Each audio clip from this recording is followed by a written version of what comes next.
Chapter 920. She stared at his face, not wanting to miss the slightest change in his expression. Muyaja frowned slightly, but he did not try to hide it. Yeah. Did you say that I was kept by someone when I was in university? Yin Shirshir tried to probe further. Muyaja frowned slightly. Yeah. Then you. Yin Shirshir looked extremely conflicted. Suddenly she asked, do you believe it? What do you think?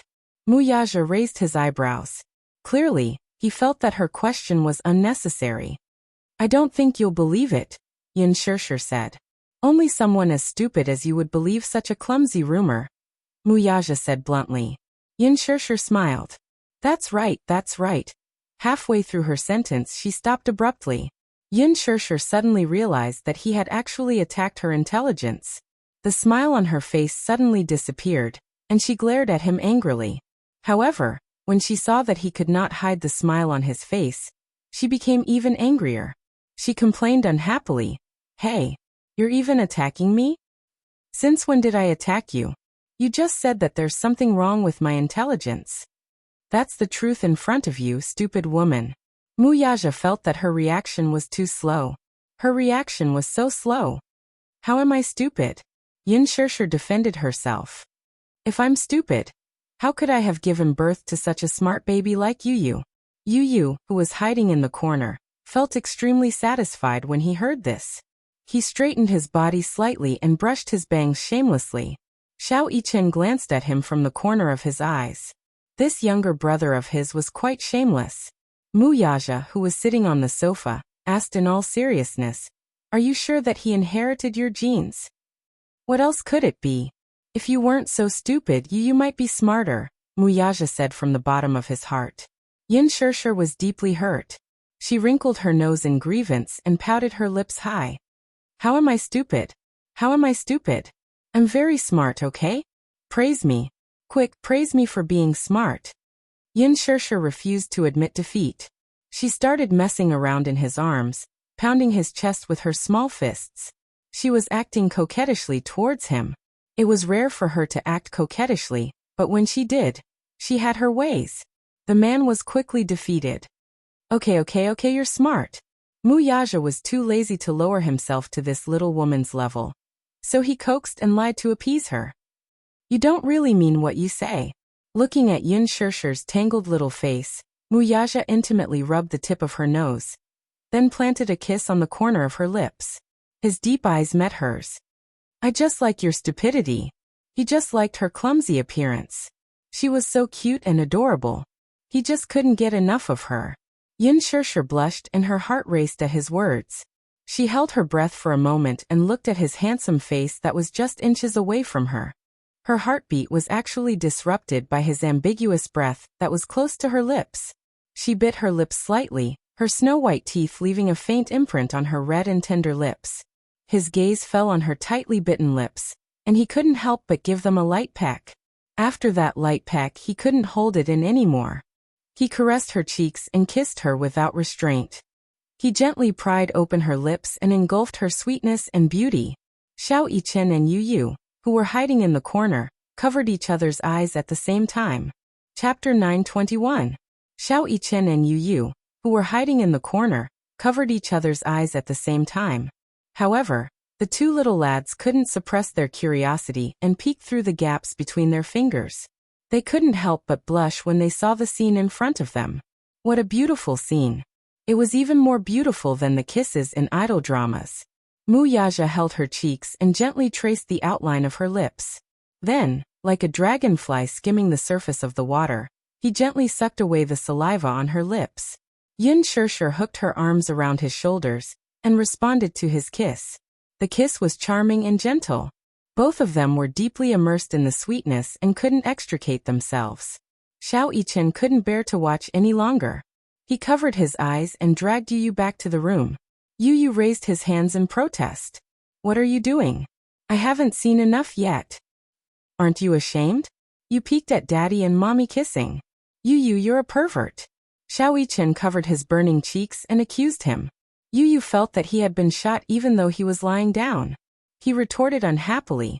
Muyichen, what do you mean by I'm a pervert? Didn't you see it too? Xiao Yichen couldn't say anything and didn't try to explain himself. He hugged Yu and climbed onto the bed. Yu, go to sleep? Yu. However, after what had just happened, Yu couldn't fall asleep at this moment.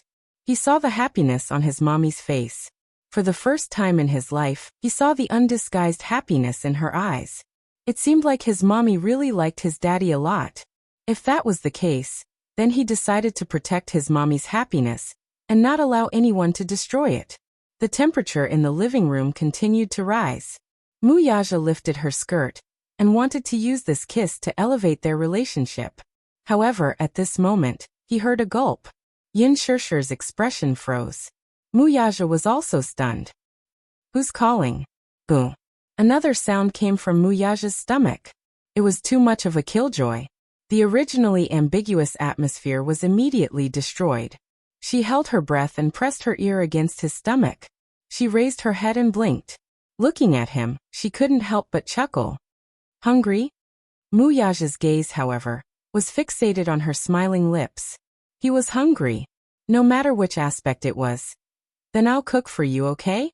Yin Shishir sat up. Mu Yaja followed her words and slowly looked down. Yin Shishir looked at his burning gaze that kept moving downwards. Her face turned red, and she immediately knew what he was thinking. She immediately reached out to hold his face and lifted it up. Hey, don't misinterpret my words, okay? Misinterpretation. Mu Yaja's eyes were slightly puzzled, as if he did not understand. It was as if she was the one who was thinking dirty and not him. Yin Shishir's face turned slightly red. She pursed her lips and said, I said, if you're hungry, I'll cook noodles for you. Don't think too much, okay? Mu Yaja merely smiled and did not tease her further. Okay. He was really hungry. Hence, Yin Shishir went into the kitchen to prepare. She rummaged through the cabinets and realized that there were not many ingredients left in the house. Usually, Yu was very particular about the amount of food she prepared for dinner.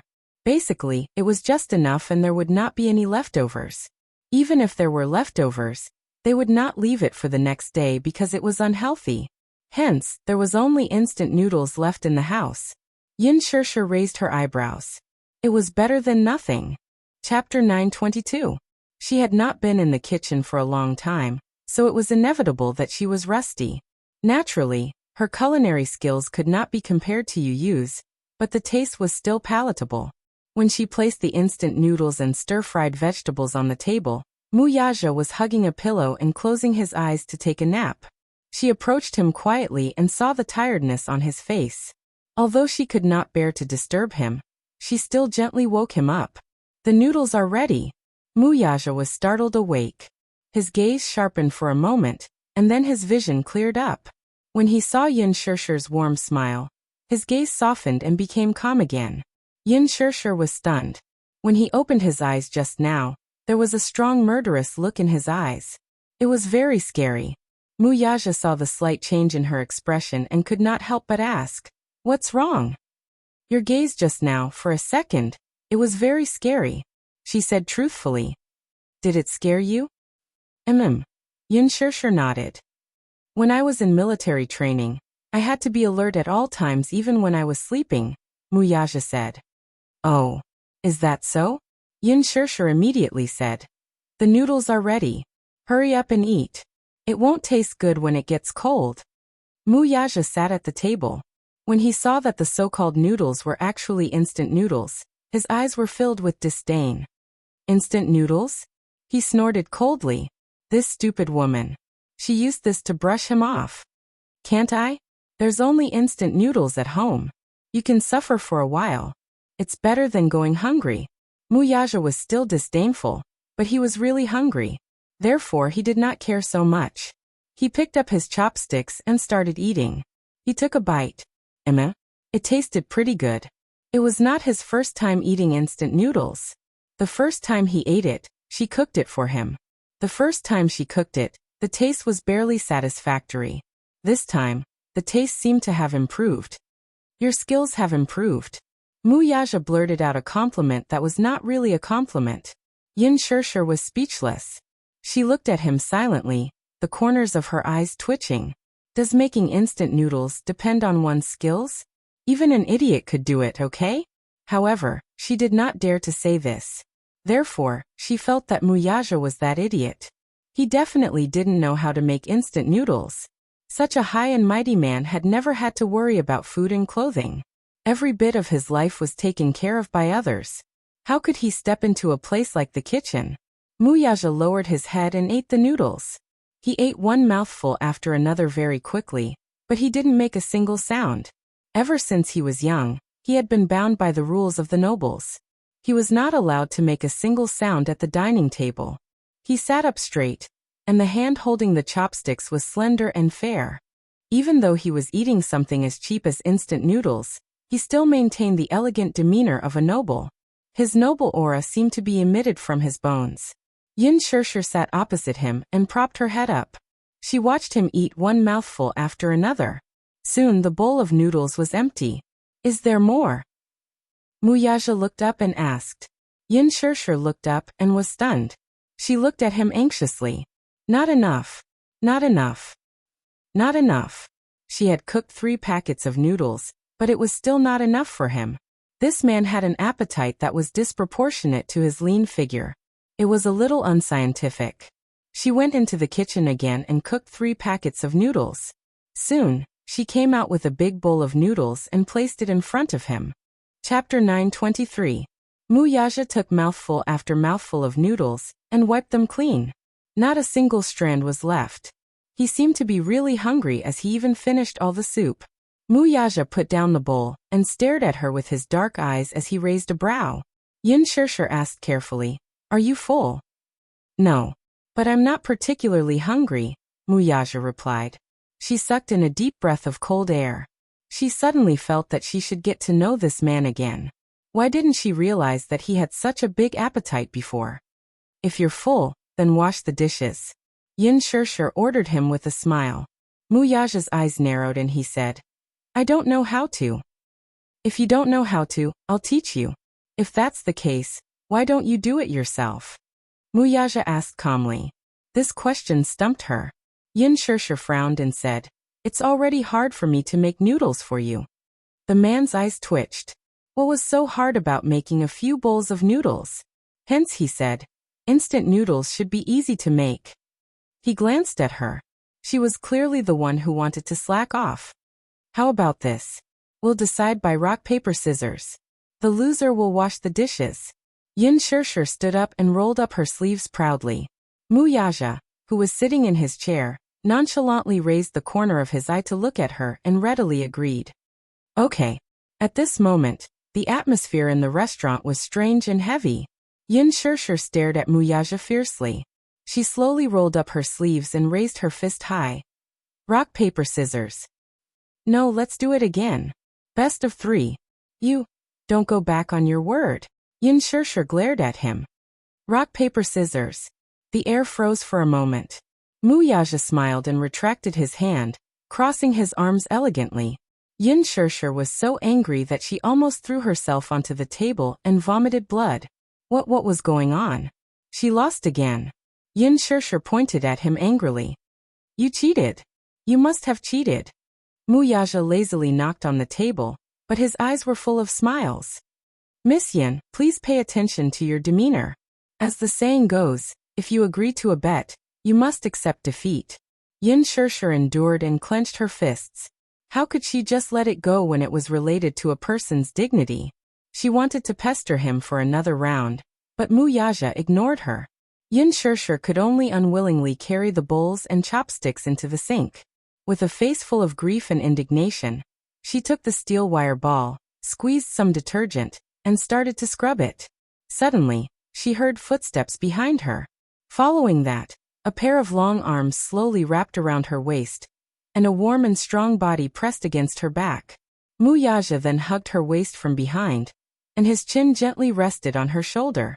His warm breath gently rolled around her cheeks, as if he was teasing her invisibly. Yin Shirshir was stunned, and her hands unconsciously stopped moving. She unnaturally tugged at the corner of her lips and said with a stiff smile, Hey, what are you doing?" Muyaja didn't say anything, but reached out to hold her hands. At that moment, Her hands were still stained with the foam and oil from the detergent. He held them gently, and his fingertips gently caressed them as he stared at the calluses on her hands. Her 10 fingers were very slender, and this kind of hand was born to play the piano. It was beautiful and clean, and she could easily cross an octave. Chapter 9:24. Yin Shirshir widened her eyes in shock. Why was this man suddenly interested in her hands? She was still washing the dishes, and her hands were covered in detergent and grease. Didn't he find it dirty? Furthermore, her hands weren't considered good-looking. Why was he staring at them? In reality, she hadn't done much housework since she was young. However, after the Yin family fell apart, she started to learn how to do housework. When she was in university, she worked part-time. She remembered that when she was in university, manicures were popular in class. Almost every girl in class would happily get their nails done during the holidays. However, she couldn't do that. She had to work part-time. If she had manicures, it would be inconvenient for her to work. At that time, the most she did was wash the dishes. She had to wash thousands of dishes a day, and her back hurt. Her hands were also soaked in grease all year round, so they were a little rough. At one point, she felt dejected. Her hands were originally fine, but they were now so ugly because of her. The more he stared at them, the more embarrassed she felt. She retracted her hands, but he held them tightly. Yin Shirshir was a little annoyed. Why do you keep staring at my hands?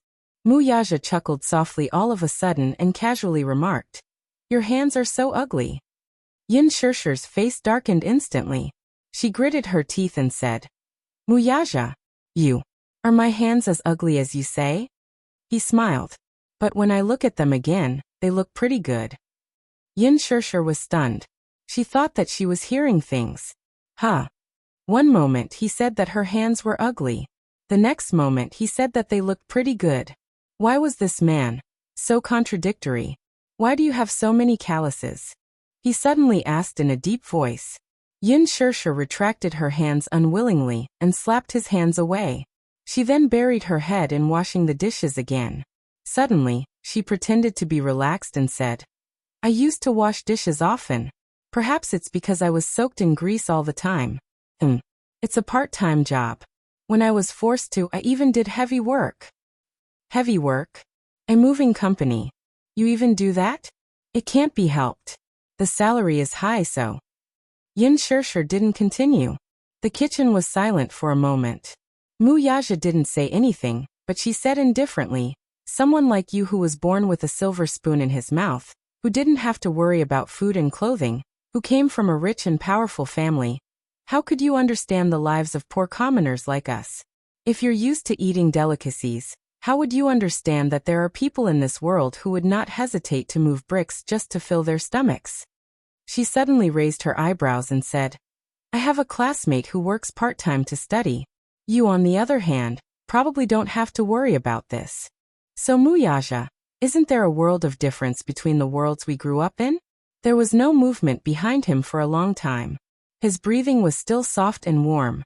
In the kitchen, only the sound of water could be heard. He didn't speak for a long time. It was so long that Yin Shirshir mistakenly thought that she had said something that angered him. Suddenly she heard him say, So God let you meet me.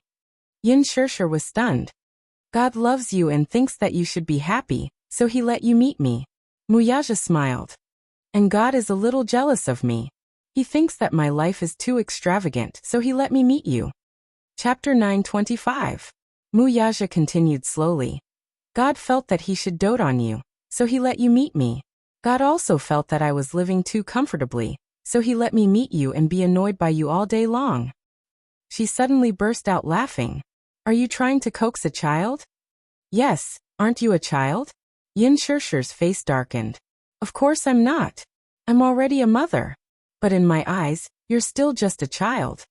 Hey Mu Yaja. Yin Shirshir instantly turned her head away in dissatisfaction. Before she could finish her sentence, a fiery kiss landed on her lips. It was a soft kiss, but it was a quiet kiss. It wasn't as wild and domineering as before. She widened her eyes in astonishment and blinked in surprise. Her eyelashes brushed past his eyelids and intertwined with his eyelashes. Yin Shirshir furrowed her brows slightly. She looked up and bit her lip hard. Who kisses with their eyes so wide open? Yin Shirshir swallowed softly and pretended to be calm. My eyes are naturally big. Even if I don't open them, they'll still be big. Mu Yaja pursed his lips. So, do you have to twist the meaning of my words? Yin Shirshir pursed her lips and smiled. She smacked her lips and pretended to be generous. She smiled and said, all right then. Then I'll take it that I'm at a disadvantage. Let's do it again. Thus, she closed her eyes and pouted mischievously. She couldn't help but open her eyelids slightly, looking like she was teasing him. Mu Yaja's eyes twitched fiercely. Why was it that no matter how good the atmosphere was, it was always so easy to ruin it when it came to her? He really wanted to slap her face. Thus he flicked her forehead hatefully and said, go wash the dishes. With that, Muya turned around with a frown. Behind him, Yin Shirshir's laughter could be heard. Haha, you're shy. Ha. He turned his head coolly to glance at her, only to see Yin Shirshir wiggling her butt and sticking her tongue out at him. Mu Yaja glared daggers at her. When he turned his face, he could no longer suppress the indulgent smile on his lips. He walked to the balcony and made a call. This call was to Du Boisxiong. Just now, when Yin Shirshir was cooking noodles, he ordered someone to send him Du Boisxiong's number. The phone rang for a while before it was picked up. Then Du Boisxiong's sleepy and confused voice came from the other end. Who is it? Director Du. Who are you? Du Boisxiong asked in puzzlement. Mu Yaja. He introduced himself. The person on the other end was stunned for a moment before exclaiming in surprise. Oh, it's Chairman Mu. Du Boisxiong instantly sobered up. At first he was still a little skeptical. This Mu Yaja was such a distinguished big shot. Why would he take the initiative to call him in the middle of the night? He was a little flattered and smiled flatteringly. Director Mu, what made you call me personally? I'm really afraid. Yin Shirshir finished washing the dishes and walked out. Seeing Mu Yaja standing on the balcony making a call, she didn't disturb him. She went into the bathroom to take a shower and lay down comfortably on the bed. On the other side, Mu Yaja stood on the balcony, facing the night breeze, but didn't speak for a long time. On the other end of the phone, Du Boisxiong was holding the phone. Seeing that he didn't speak for a long time, he went from being wild with joy at the beginning to trembling with fear at the moment. His thoughts kept changing. Chapter 926. At this moment, Mu Yaja no longer had a smile on his face. His face was cold and emotionless, but his eyes were deep and bottomless. Du Boisxiong was a somewhat famous nouveau riche in this city. It was said that he had made his fortune through construction projects. His business was going smoothly, and he was considered a little famous in this industry. However, not to mention the Muse, even when compared to the Songs and Gaos, the Du family was not considered a so-called prestigious family. They were just nouveau riche. To Mu Yaja, she could not be any more insignificant than this. If Mu Yaja was a mountain, then Du Boisxiong was only a small sesame seed. According to his character, he would not bother to deal with such a small figure. However, it was different this time. Tonight, Huang Lili and Du Jiayan's ugly faces were really disgusting. He thought that the Du family was a prestigious family and specially ordered someone to check on Du Boisxiong's background. Alas, this was the result. At the same time, he also learned that Du Boisxiong had some cooperation with the Muse. Although it was called a cooperation, it was actually a cooperation between Du Boisxiong and the Mu Group. Du Boisxiong had contracted a few projects under the Mu Group's name. Du Boisxiong placed great importance on the Mu Group's projects, but to the Mu Group, he was just a contractor that could be replaced and retendered at any time. This Du Boisxiong was dispensable. Hence, in front of Du Boisxiong, he personally announced that his cooperation with the Mu Group's projects was cancelled. He would be replaced and retendered. With just a few simple sentences, he obliterated all of Du Boisxiong's painstaking efforts in one fell swoop. Du Boisxiong anxiously asked what had happened. Mu Yaja said meaningfully, "You should ask your precious son about this matter." With that, he hung up the phone without giving him a chance. He would have sent someone to announce this matter to Du Boisxiong, and it would have ended there. He personally called him to tell him about this matter as a form of respect. In addition, he also beat around the bush and asked Du Boisxiong to ask his son about it. After hanging up the phone, Du Boisillon was still confused. However, he vaguely felt that his son must have caused some trouble for him again. Speaking of his son, Du Boisillon was filled with anger. It was one thing for him to indulge in debauchery and gambling, but this son of his was spoiled by his wife to the point that he was used to being rebellious. It was one thing for him to be flamboyant outside and cause trouble for him, but now they actually provoked the Mu family? Mu Yaja was someone a small family like the Du family could afford to offend. This time, Du Boisillon was infuriated. One had to know that there were two types of disasters. The first type could be solved with money. On the other hand, if you provoked a big shot, you couldn't settle it with money. A contractor like him had always looked at the faces of big shots in this circle. As long as Mu Yaja said the word, wouldn't it be a matter of minutes for him to go bankrupt? In short, Mu Yaja's phone call was like a bolt of lightning on a sunny day, making Du Boisillon restless. He sat on the bed anxiously and smoked a few cigarettes. He was really worried, so he called the company. The company had underwritten the Mu Group's real estate project and was working overnight. However, when the call came, they said that the Mu Group had cancelled their project overnight. How could this be? Chapter 927. Right now he could not even sleep well. His mind was filled with Mu Yaja's cold voice. Thinking of that hair-raising warning, he felt even more uneasy. He hurriedly picked up the phone and called his son, who had caused so much trouble for him. As soon as the call was connected, he vented all his anger on him. "Where are you now? Come over here." On the other end, Du Jiayan was at an entertainment clubhouse. The environment was noisy. Tonight's class banquet had embarrassed him, so under Huang Lily's suggestion he invited a group of classmates to the clubhouse to have fun. Du Jiayan, who was having a good time at the clubhouse, picked up the call a little late. The moment he picked up, he heard his father's anxious roar.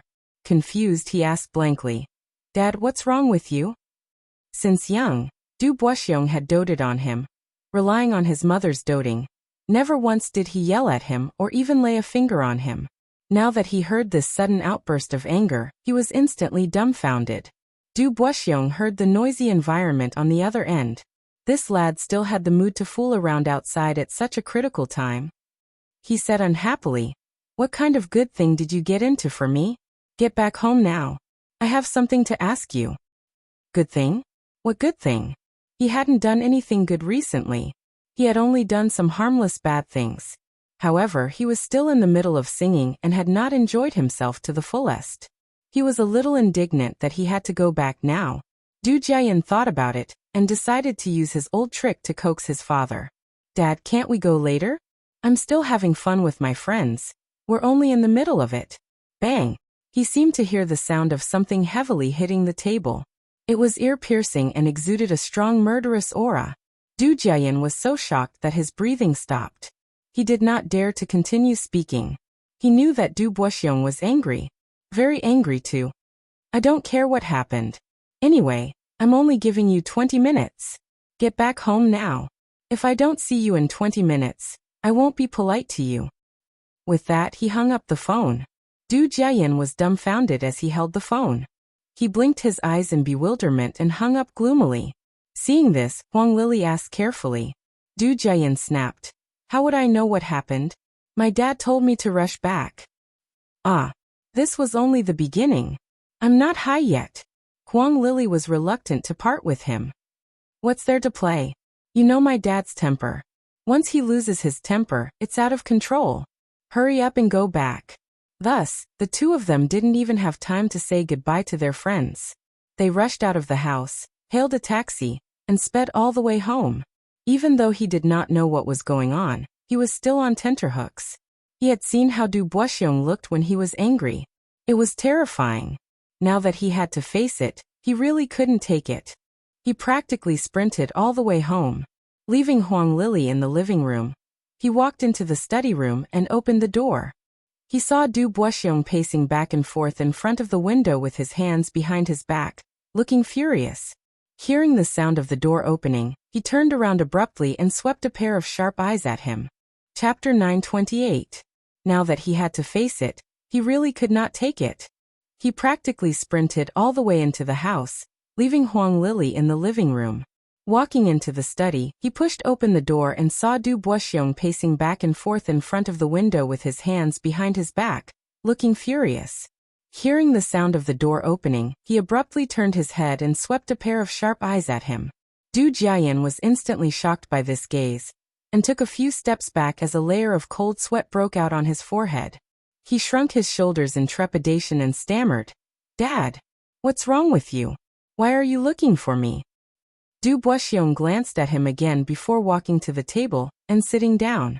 Seeing that his son seemed to be frightened out of his wits, he seemed to realize that he had lost control of his emotions.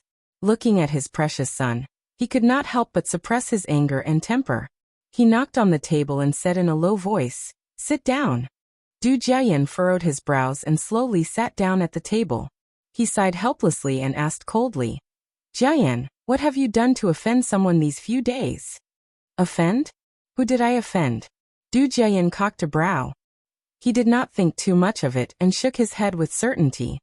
"Nothing. Tell me the truth." Du Boisillon frowned, his tone hardening. Du Jiayan felt aggrieved.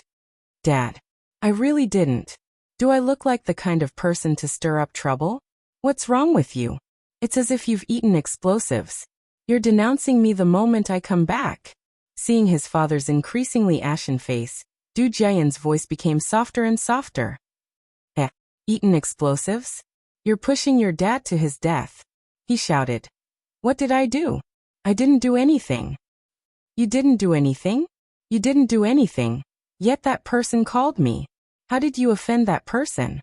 Du Jiayan was getting more and more confused. "What do you mean by that person? Who is that person?" "Dad, even if you want to blame me, you have to let me know clearly." Okay. Then, I'll let you know clearly." Du Boisillon picked up his teacup and gulped down a few mouthfuls. He then sighed and asked with a frown, "Jiayan, how did you anger Master Mu?" "Master Mu?" Du Jiayan raised his brow strangely. "His heart." However, he didn't dare to admit it. "And which Master Mu?" Du Boisillon lowered his voice. "Dishing Financial Group CEO Muyaja." "Yes, you didn't offend him, but you bullied his people.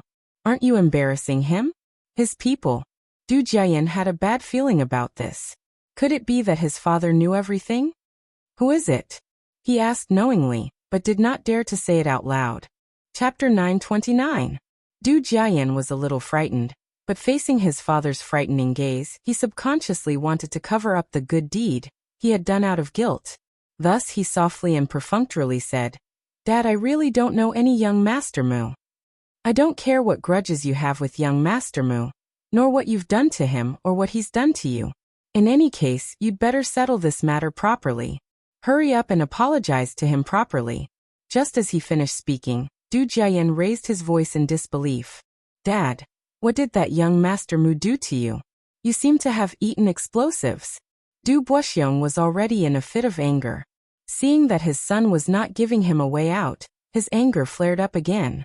He was so angry that he wished he could give him a tight slap. Alas, this was his son whom he had doted on since young. His hand was raised high, and if he really wanted to slap him, he really did not know how to do it. Clenching his hand into a fist, he slammed it on the table. The table groaned in pain as if it were about to crack. Du Jiayan jumped in fright, and was tongue-tied as he stood rooted to the spot. He had never seen his father treat him so fiercely. He guessed that something must have happened, so he told him everything in detail. After saying that, he observed his father's expression and carefully asked, "Dad, I really don't know his identity. If I did, would I have offended him like this? Also, what happened?" "Because you offended young Master Mu. The Mu Group's real estate company cancelled my case." Recalling Mu Yaja's cold and heartless voice, he gritted his teeth in hatred and said angrily, "Aren't you digging a grave for our whole family? Is young Master Mu someone you can afford to offend? Are you really tired of living? It's fine if you're tired of living, but are you planning to drag the whole family into the fire pit?" Du Jiayan was a little disapproving. "Isn't it just the Mu family? No matter how big the world is, can it be bigger than the emperor? I've really never seen the emperor before, but in the capital, the Mu family is really a well-known figure." Du Jiayan was stunned. Du Boisillon coldly glanced at her and said in a deep voice, "The Mu family's business is huge, and they have businesses all over the world." No one knew how vast the Mu Group's empire was. They only knew that the Mu family's assets were the driving force of the entire financial world, and the core of the entire Asia's economy. What's even more frightening is that the Mu family's connections are very extensive. From the government to the government, there are people from the Mu family everywhere, not to mention the inextricable connections in other fields. Even in Beijing, the mayor had to give young Master Mu some face, let alone your old man. Let me tell you, whether you play in the open or in the dark, you are seeking your own death by going against Mu Yaja. You have picked the wrong opponent. You don't even know how you died. How ugly was his death? Du Jiayan's lips twitched stiffly as he asked in disbelief. Is it really that exaggerated? Dad. Chapter 930. It doesn't matter who you bully, but you can't bully Master Mu. Do you understand? I still want to live for a few more years. It wasn't easy for me to climb to where I am today. Can't you give me a way out? Du Jiayan's expression was complicated when he heard this. He opened his mouth in a daze, still somewhat doubtful. Dad, is that Mu Yaja really that scary? I don't know how powerful the Muse are. I only know that if he steps on me, my entire foundation will be destroyed. Du Jiayan fell silent. After taking a shower, Mu Yaja walked to the two little lads' bedroom. When he pushed open the door, the bedroom was warm. The electric fan was blowing, and the air conditioner was not turned on. The two little lads were covered with a blanket each, and were already asleep. Yu Yu's sleeping posture was considered elegant, but Xiao Chen's sleeping posture was still as rude as usual. One of his legs was hanging on Yu Yu's body as he slept soundly.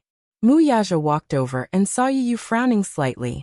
Even though he was asleep, his face seemed to be full of disdain. Xiao Chen was probably too restless in his sleep, so the two lads tossed and turned for a while before falling asleep. He reached out and pinched the little lad's brows until the crease between his brows was flattened. Then he lowered his eyes and planted a kiss on his forehead. This was something he had always wanted to do. In the past, when he was at the Mu residence, he would return home later when Xiao Chen was already asleep. He would then go to his room and give him a goodnight kiss. Other than going on business trips, he would do it almost every day. However, Yu Yu's goodnight kiss seemed to be 7 years late. It was probably not too late, right? Mu Yaja rubbed his hair dotingly and walked to Xiao Chen's side to kiss his forehead before leaving. After the door closed, Yu Yu opened his eyes groggily. He felt as if a tall figure had come to his window, kissed his forehead, and then left. Was it Daddy? When Mu Yaja walked into the bedroom, Yin Shirshir was surprisingly awake. She leaned against the headboard with heavy eyelids. When she saw him enter the room, she immediately pulled up the blanket and covered herself tightly. He closed the door. Not asleep yet? Yin Shirshir nodded absent-mindedly. I'm waiting for you. Mu Yaja was stunned for a moment before his lips curled into a faint smile as warmth filled his heart. On the other side, he calmly took off his pajamas and said in a deep voice, If you're tired in the future, you can sleep first. You don't have to wait for me. After taking off his pajamas, his muscular body was exposed to the air. His chiseled chest, well-defined muscles, and the perfect curve of his lower abdomen. It was so firm that there was no excess fat at all. It was comparable to a top model's body. Yin Shirshir did not care about what he said. The moment she opened the door, all she could think about was admiring his body. Her gaze was a little dazed. Mu Yaja was a shrewd person. When he saw her gaze, he knew what she was thinking. He smiled and asked, Have you seen enough? Yin Shirshir finally came back to her senses. She licked her pink lips and nodded. I've seen enough. Mu Yaja asked again, Do you want to touch it again? He was openly behaving like a hooligan. Yin Shirshir shook her head decisively and said sourly, What's so great about having a good body? Chapter 931. You're not allowed. He sat by the bed and rejected her without thinking. Yin Shirshir furrowed her brows. Why? You're already so skinny. If you lose any more weight, you'll turn into a skeleton spirit. Yin Shirshir said pitifully, I'll look better if I'm skinnier. I'll look more photogenic if I'm skinnier. So what? Hugging her made him uncomfortable. She still had to have some meat on her body. Otherwise, she wouldn't be able to fill his arms. Yin Shirshir said. I feel that I've gained a little weight recently. Humph. Tell me if I get fatter, will I become a pig? Mu Yaja said calmly. You don't have to wait until then. You're already as stupid as a pig now. That one sentence was like 1,000 arrows piercing through her heart. Yin Shirshir was very hurt. The lights in the bedroom suddenly went out. Mu Yaja covered himself with the blanket. Yin Shirshir was stunned. In the darkness, she couldn't see anything clearly. She had been losing a lot of nutrients since she was young. As a result, she had severe night blindness and was very afraid of the dark. It was also from a very young age that she stayed at home alone, facing the darkness alone. She was so afraid that she hid under the blanket. It was also because of this that she developed a bad sleeping habit. Her hands groped in the direction of Mu Yaja. Hey Mu Yaja. You. Her hand was suddenly held tightly by a warm palm. With a strong pull, she was embraced by a pair of arms into a broad chest. His faint voice came from above. I'm here. It's time to sleep. Behave yourself. Am I very restless when I sleep? Yin Shirshir said angrily. Your sleeping posture is very indecent. You're just like a koala bear. Yin Shirshir was speechless. Mu Yaja pulled her into his arms and locked his arms. He smiled and said, Go to sleep. Yin Shirshir blushed and mumbled awkwardly. She gently closed her eyes and fell asleep after a while. Mu Yaja gently stroked her hair, pursed his lips, and planted a light kiss on her forehead. The next day, Yin Shirshir woke up early. Mu Yaja was still sleeping, so she tucked him in. It was rare for him to have a day off, so she wanted him to sleep a little longer. She tiptoed to the bathroom, tidied herself up, and set off for the set. When she was about to leave, she received several missed calls from unknown numbers. She pursed her lips but did not return them. She was in a rush to get to the set, so she ignored them. After the elevator scare that day, Mushi exposed the hotel on the internet, which immediately led to accusations from the netizens. At the same time, it also revealed that the hotel often had people stuffing flirtatious little cards, so privacy was not guaranteed and so on. The hotel was a chain of express hotels. The general manager of the hotel specially opened a Weibo account and stood up to apologize, but it still couldn't calm the anger of the netizens. What a joke. Gu Xingze and Yin Shirshir were trapped in the elevator, and the video was exposed on the internet. This caused the fans of Gu Xingze and Yin Shirshir to join forces to suppress them. In short, the outcome was tragic enough. The hotel manager wanted to kneel down and beg for mercy. After a while, the commotion died down. Of course, this was all in the future. She went back to filming. After some adjustments, Yin Shirshir recovered to her best state. On this day, she received a mysterious gift. It was a Mercedes-Benz nanny van. When Qinzhou handed her the keys to the nanny van, she was surprised. What's this? Guess. She carefully looked at the Mercedes-Benz logo on the car key, and was a little puzzled. Mercedes-Benz? Qinzhou said. A nanny van. Chapter 932. I can't afford to give such a big gift. Then who gave it to you? Qinzhou looked askance at her, his eyes unreadable. Yin Shirshir probed carefully. Mu Yaja? Who else could it be? This isn't very appropriate. Yin Shirshir felt a little guilty. In the production team, Yangmi and Gu Xingze both had nanny vans. In the industry, a celebrity having a nanny van seemed to be a symbol of status. There was a nanny van. After filming, they could sit in the nanny van and rest. Previously, Yin Bingqing also had one. However, even though she had a nanny van, she still had to fight for Yin Shirshir's resting room. However, as a newbie who had just debuted and already had her own nanny van, it was inevitable that she would be gossiped about. What are you afraid of? Who dares to gossip about you? They'll all be banned. Yin Shirshir was amused by his bold attitude. Qinzhou briefly explained the situation to her. It turned out that Mu Yaja was afraid that she would be tired from filming and would not be able to rest well, so he bought a nanny van for her. The nanny van was an RV. The car was parked in the production team's parking lot. Qinzhou brought Yin Shirshir to take a look. The nanny van was luxurious, with a bathroom, living room, TV, video, refrigerator, dressing table, and other facilities.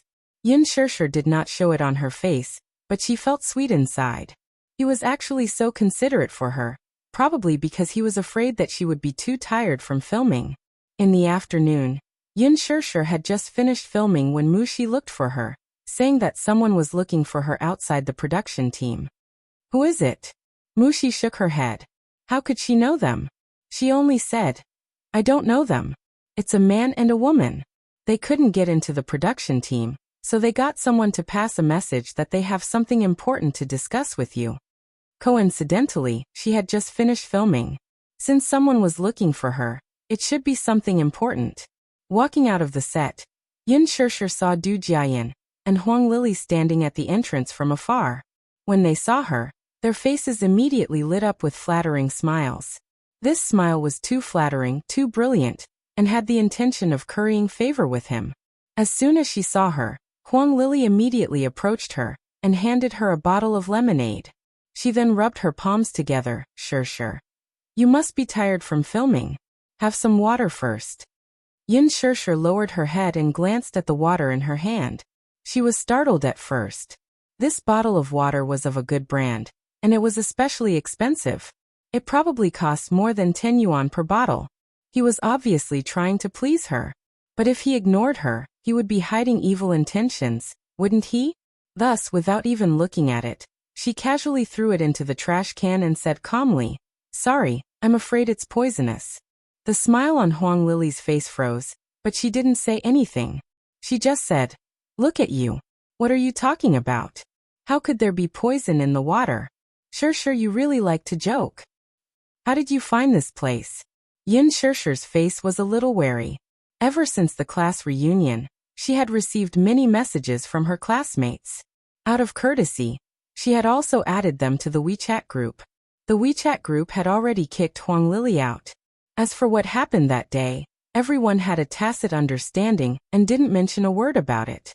They were also overly enthusiastic toward her. It's probably what happened that day. Yin Shirshir guessed. Chapter 933. Yin Shirshir was on high alert. What are you guys doing? Is there something you can't say here? She felt that these two were up to no good. Du Jiayan, in particular, had previously been condescending toward her, but now he was extremely enthusiastic. His fawning face in particular made her even more vigilant. Don't worry, we don't have any other intentions. Don't think too much. Huang Lili said softly. Actually, it's because something happened at home. You should know. I don't know. Yin Shirshir then added. I don't think it's anything important. I still have scenes to shoot, so I'll take my leave first. With that, she turned to leave. Seeing this, Du Jiayan panicked and hurried forward to stop her. In a moment of desperation, he grabbed her arm. Yin Shirshir only felt the area he touched burning, and immediately swatted his hand away. What are you doing? Don't get touchy. Sorry for the offense. Du Jiayan smiled obsequiously. Shirshir, I've asked around at the set. You finished filming today. He had rushed to the set earlier and handed out a few cigarettes to the security guard at the entrance. He only dared to look for Yin Shirshir after knowing that she had finished filming. Yin Shirshir narrowed her eyes. Seeing them like this, it seemed that something had really happened. She thought for a moment. Since it was broad daylight and they were at the entrance of the film set, they couldn't do anything to her. Thus she said, I'm very busy. If you have something to say, don't drag it out. Then shall we find a quiet place? Follow me. Yin Shirshir turned around and walked toward the limousine. Huang Lili and Du Jiayan exchanged glances before following closely behind. However, when they saw Yin Shirshir get into a limousine, they were both surprised and envious. What a grand limousine. This car must cost a few million yuan, right? Her heart was filled with jealousy and envy. Yin Shirshir was no longer the same as before. People really could not be compared to each other. She looked at Du Jiayan beside her, and then thought of Mu Yaja whom she had met that day. They were both boyfriends, so why was there such a huge difference? On second thought, Yin Shirshir was from the entertainment industry. Rich and powerful families were particular about this. An actress like her would only be favored for a short period of time. Could it be that she could marry into a wealthy family and have a meteoric rise? The rich and powerful look down on actors and actresses in the entertainment industry. With this thought in mind, she followed Du Jiayin into the RV. Yun Shirshir poured a cup of tea for each of them. When the three of them sat down, she went straight to the point. If you have something to say, just say it. There's no need to beat around the bush. Since she had already said so, he was naturally more than happy to oblige. Hence he said, "It's like this. That day during the class reunion, you know it too. Is there some misunderstanding?" "What misunderstanding?" Yin Shirshir raised her eyebrows. "Anyway, no matter what the misunderstanding is, it's all in the past, isn't it?" "Shirshir, I didn't mean to offend you. You can say that I'm blind, or that I'm measuring the heart of a gentleman with the yardstick of a villain. Isn't it all in the past? Isn't it good to let bygones be bygones?" His tone was very sincere, and his face was full of reverence. Yin Shirshir was a little confused by his words. "Is there anything you can't say clearly? I really don't understand what you're saying." Chapter 934. Du Jiayin recounted the incident in detail. It turned out that, since that day at the class reunion, Du Jiayin and Huang Lily's actions had clearly offended Muyaja. He did not say anything because in his eyes, small fries like Du Jiayin and Huang Lily were not worthy of his condemnation. Take the simplest example. If a mad dog barked at you by the roadside, would you bite it back? Just because he did not say anything did not mean that he would let it go. However, the things they had said and done had made him unhappy. Since he was unhappy, then he had to do something to make them unhappy as well. This was his character. On the surface, he did not say anything, but behind his back, he could flatten the Du family's foundation with just a finger. It was unknown what methods Muyaja used, but after that day, the Du family's projects with the Mu group were all cancelled. The cooperation was written in black and white. This matter was considered a breach of contract by the Muse, so the Du family could bring the contract to their doorstep. However, did he dare to? With the Mu group's powerful background, they could cover the sky with one hand in the capital. Where could he go to sue? Be it in the legal world, the political world, or even the Supreme Court, there were people from the Muse.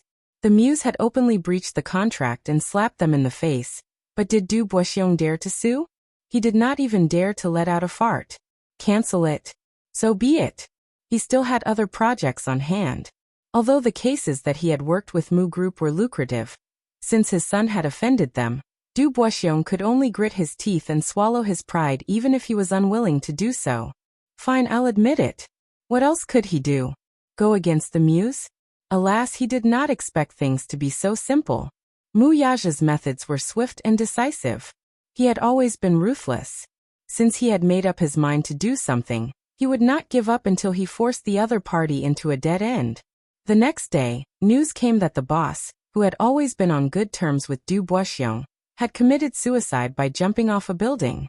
Suicide by jumping off a building. Why did something like this happen at such a critical juncture?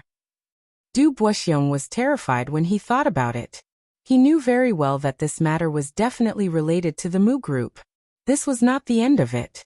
Several projects that he had worked with had either been maliciously acquired, or exposed to scandals of collusion between officials and businessmen. One of the project's legal representative, who had worked closely with the Du family, was suspected of corruption and bribery. The amount of money involved was so large that even the central government was involved in the investigation. Du Boishiong's heart skipped a beat. In order to protect himself, he had no choice but to stop the development of the project. The unforeseen events of the past few days had caused Du Boishiong to be unable to sleep soundly. His entire being was in a trance. Due to various problems, all the cases on hand had been interrupted. How could there be such a coincidence? Why didn't it happen earlier or later? Why did it have to happen now? It was obvious that someone was behind all of this. Was the Mu Group trying to force him into a dead end? Even if the contract was terminated, the losses caused by the stagnation of the project were in the millions every day. Millions? What kind of concept was that? In just a few days, he was heavily in debt. If this continued, the Du family would be completely finished. Chapter 935. He was well aware that the Mu family was making things difficult for him. Having been in the capital for so many years, he had accumulated some connections, But at this critical juncture, he could not use them at all. He went to seek an audience, but the other party refused to see him. What a joke! Who would dare to be related to him at this time? Did he want to be taught a lesson? Du Boisillon was mentally and physically exhausted. Due to his exhaustion, he had a heart attack and was now lying in the hospital. Yin Shirshir glanced at him, and then at Huang Lili. Both of them looked haggard. When it came to emotional parts, they were in tears. This was especially so for Du Jiayan, who had watched helplessly as the Du family's great foundation was destroyed in his hands. His father's foundation, which had been built over half of his life, was destroyed with just a few words from Mu Yaja. He blamed himself endlessly. Naturally, he was afraid and hated Yin Shirshir. At the same time, he knew how important this woman was in Mu Yaja's heart.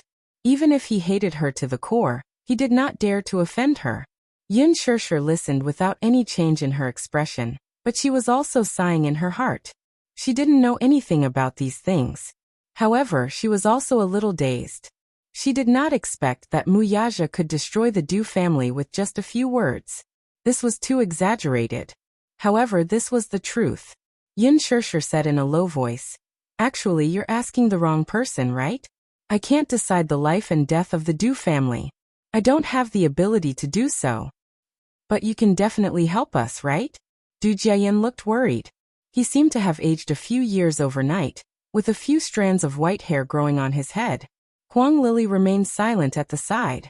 In fact, when the Du family got into trouble, she already had thoughts of retreating. Husband and wife were birds in the same forest, but when faced with a disaster, they flew away separately. Moreover, she and Du Jiayan were not married yet. With such a thing happening to the Du family, she naturally wanted to leave unscathed and find another branch. However, Du Jiayan did not know what she was thinking. He threatened that if she dared to abandon him at this critical juncture, he would kill her. Huang Lili was scared and didn't dare to do it anymore. Du Jiayan was depressed, and his resentment toward Huang Lili had reached its peak. He had always been concerned about his reputation, and he loved Huang Lili very much. He used to be a playboy, but when he met Huang Lili, he wanted to settle down and start a family. But who would have thought that a class reunion would bring him such a calamity? His current mental state was already on the verge of collapse. After experiencing all these things, he suddenly became mature overnight. He also knew that he was insensible and had brought a devastating disaster to his family. Seeing Yin Shirshir biting her lips and remaining silent, he suddenly made up his mind and knelt on the ground with a plop. His actions shocked Huang Lili. She immediately felt embarrassed. She was already so down and out in front of Yin Shirshir, but he still knelt down in front of her. Where was she supposed to put her face? Chapter 936. He looked up and cried, "I don't care what happens to me. If you still hate me, I'll do anything you want me to do. If you want me to do it, I'll even pay with my life. Still, I beg you, let my family off." Huang Lili felt utterly humiliated. She covered her face and did not know what to do. Yin Shirshir appeared calm on the surface, but deep down, she sympathized with him. "You don't have to kneel before me. I don't hate you." "Really?" He looked up, still doubtful. Yin Shirshir nodded. He wasn't the one who was in the wrong. She wasn't so petty as to force him into a dead end just because of a few words. Leave some leeway in everything and leave a way out for everyone. She had always believed in this saying. If this was a punishment, then it was enough. It should end here. Then, are you willing to plead for the Du family? His eyes were misty. "I'll try. Do you mean that you've forgiven me?" With a sincere look on his face, he repeatedly explained, "Yin Shirshir, I really know my mistake. Please forgive me, all right?" "All right. Quickly get up."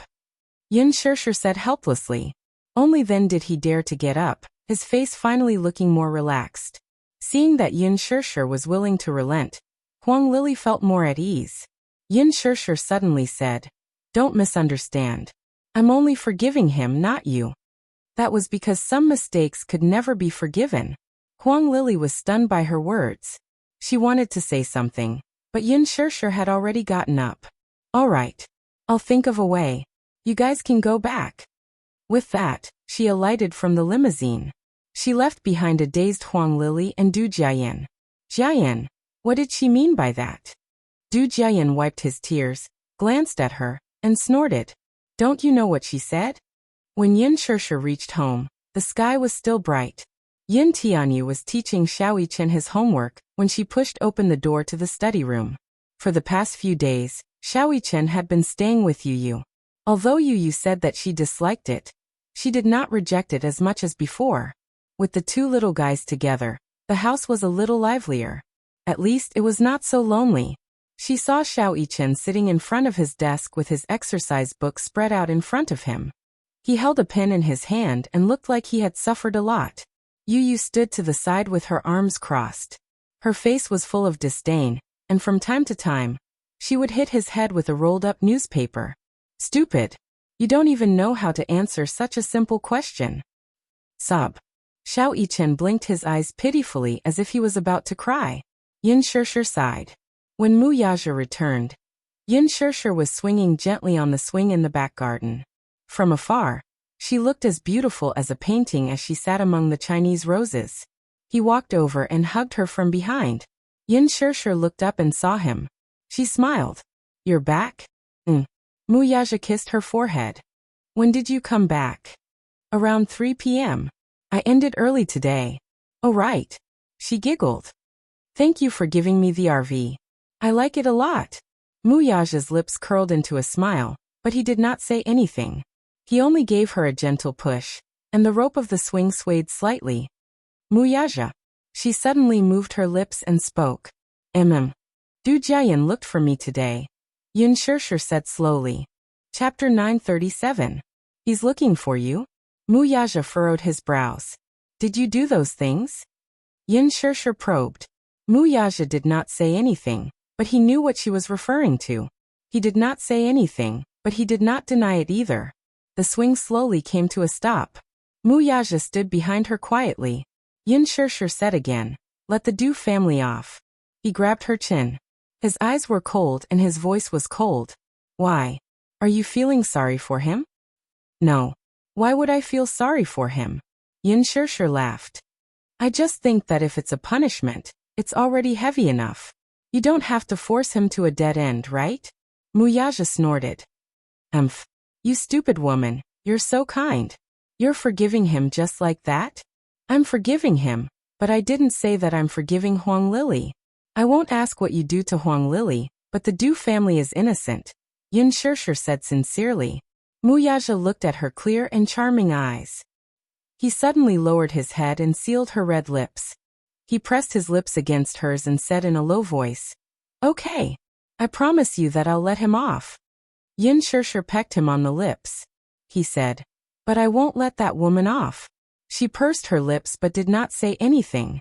She would not forgive that woman either. After all, Huang Lily was really despicable. She was not generous enough to forgive someone who had hurt her so wantonly. Yu had finished preparing dinner. He had specially made red braised pork for dinner tonight. However, when Yin Shirshir sat at the table, she looked at the greasy meat on the plate and smelled it. She suddenly felt disgusted. She forced herself to hold it in. Her face was already showing signs of discomfort. Mommy, I specially made braised pork for you. It's your favorite. Yu smiled gently and was very considerate. Yin Shirshir nodded. She picked up her chopsticks and picked up a piece of meat. She suppressed the nausea and put the meat into her mouth. She took a bite, and the fresh meat juice overflowed in her mouth. The nausea grew stronger. Her shoulders shuddered, and she had no choice but to spit the meat out. Yu frowned. Mommy, what's wrong? Mommy really liked the braised pork he made. Why was she acting so weird today? Could it be that he wasn't performing well, and his cooking wasn't good? Yu did not believe her and took a bite. It was fresh and fragrant. It was delicious. Then why did Mommy spit the meat out? Yu suddenly felt hurt. Yin Shirshir saw his hurt face and immediately said, You cooked very well. Then Mommy doesn't seem to have much of an appetite today. Yu added, That's right. Mommy's appetite hasn't been good recently. I don't know why, so I made braised pork to adjust her appetite. Yin Shirshir was afraid that Yu would be upset. She picked up the meat in the bowl. However, when she looked down and saw the delicious glow of the braised pork, She could not eat it no matter how delicious it was. Just thinking about it made her shiver. She covered her mouth and ran to the bathroom. She threw herself beside the toilet and retched. Mu Yaja walked to the bathroom. Seeing her in such a sorry state, his gaze changed. What's wrong? Yin Shirshir did not have time to reply to him. She retched again. Mu Yaja suddenly thought of something. Her symptoms seemed like she was pregnant. Yu Yu and Xiao Yichen ran over worriedly. Seeing Yin Shirshir retching, Yu Yu was especially nervous. His little hands tugged at the corner of his shirt. He was very worried. Chapter 938. Mommy isn't feeling well. You guys eat first. Mu Yaja waved the two little munchkins aside. Yu Yu pouted unwillingly, but still obediently returned to the dining table with Xiao Yichen. However, she had lost her appetite. After vomiting for a while, she picked up the gargle cup to rinse her mouth. Mu Yaja walked to her side. The mirror reflected the strange smile on his lips. What's wrong? Are you not feeling well? Mu Yaja. Yin Shirshir pursed her lips and looked embarrassed. I feel that something is wrong. What's wrong? He asked in a low voice. However, Yin Shirshir did not see the happiness in his eyes. Yin Shirshir blushed. She looked up at him and asked awkwardly, previously, when you were doing that, did you? Do what? He seemed to be provoking her as his handsome face inched closer. That. Yin Shirshir pursed her lips again. She was embarrassed and annoyed at the same time. How could this man be so evil? He was obviously teasing her. She pursed her lips and did not speak. Her face was red and embarrassed, and she looked very innocent. Did you use any safety measures? No. Did you put it all inside? Yin Shirshir's voice was so soft that it was almost inaudible. Mu Yaja felt that her expression was very interesting. He couldn't help but peck her cheek gently. Are you pregnant? I don't know. But I don't have much of an appetite recently. Moreover, I often vomit in the morning. My period hasn't come for a long time. Her voice became softer as she spoke. Mu Yaja raised his eyebrows. His pupils dilated slightly, and the corners of his lips lifted slightly. The two of them formed a stark contrast. One was happy and the other was worried. Yin Shirshir did not notice the change in Mu Yaja's expression. She continued, if I'm pregnant, it'll be bad. Mu Yaja's lips turned cold. Yin Shirshir pushed him unhappily. It's all your fault. Why didn't you take any precautions? She muttered and threw herself at him. Mu Yaja frowned and asked, why do you need to take precautions? Because I don't want to get pregnant. Yin Shirshir said matter-of-factly. You don't want to give birth? The smile on Mu Yaja's face disappeared. Her words were like a bucket of cold water poured over him. His face turned completely cold. He suddenly turned her body around and grabbed her chin. His tone was slightly unhappy and dangerous. What's wrong? You don't? This woman said that she didn't want to get pregnant, or did she not want to have his child? Yin Shirshir saw the dangerous aura in his eyes. She was a little scared, but she said, I don't want to get pregnant at this time. Besides, she already had Xiao Yichen and Yu Yu. These two babies were enough. Mu Yaja narrowed his eyes. He was in a good mood to have his child, but she looked very distressed. Naturally, he was unhappy. I don't care if you want to or not. His domineering attitude was obvious at this moment. Yin Shirshir pursed her lips. I might be pregnant. Mu Yaja did not allow her to say anything. He grabbed her hand and looked like he was going to walk out. Yin Shirshir struggled. She was a little shocked. She thought that he was going to do something. She was alert. What are you doing? What are you doing? Going to the hospital, he said, not allowing her to resist. Chapter 939. His arrival alerted the deputy director who was on duty. He rushed over with a group of people and waited for him at the door. Mu Yaja put his arm around Yin Shirshir's shoulder. He glanced at them and said, give her a checkup. Remember, there's no room for mistakes. Once he gave the order, his subordinates naturally carried it out without any hesitation. After a series of tests, the doctor read the report and said, Chairman Mu, the test results are out. She's not pregnant. Not pregnant? Mu Yaja raised his eyebrows. He was obviously surprised by this result. Yin Shirshir was equally surprised. She was shocked at first, but then her heart calmed down. Mu Yaja glanced at her, the displeasure in his heart reaching its peak. Then, why have I been retching recently? What's going on? Also, my period hasn't come for a long time. The doctor replied, retching is usually caused by superficial gastritis. It's related to weak stomach qi and heat. You should pay more attention to your diet and avoid raw, cold, and spicy foods. We'll see how it goes. As for your period not coming, it's probably due to an endocrine imbalance. His tone was cautious and respectful. May I know if you've been working late? Yes. Yin Shirshir nodded. Recently, she had been working late to film and catch up with the schedule. It wasn't that filming was tiring, but sometimes she had to wait on the set even if she didn't have any scenes. If you mind, it's best to work and rest regularly. Otherwise, an endocrine imbalance will cause your period to be delayed. The doctor gave her a lot of advice again. However, Muyaja's expression was completely cold. On the way back, his expression was cold and he didn't say a word. Yin Shirshir couldn't help but laugh in her heart. Why? Are you disappointed that I'm not pregnant? Muyaja looked straight ahead. It was more than just disappointment. In short, Yin Shirshir was naturally happy that she wasn't pregnant. After the filming, there would be a long promotional period, and they would need to do roadshows all over the country. She stole a glance at him. Seeing his cold expression, she felt a little helpless. That night, just as she lay on the bed, Muyaja's tall body covered her. Yin Shirshir was startled. She saw his handsome face close to hers. His eyes were unfathomable, but they were filled with turbulence. She retreated slightly until her back was against the headboard of the bed. However, he closed in on her step by step, like a hunter who was determined to win. Yin Shirshir pursed her lips and became even more alert. What are you doing?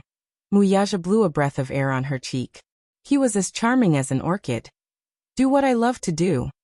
Swish. Yin Shirshir's face immediately turned hot. It was so red that it looked like it was dripping blood.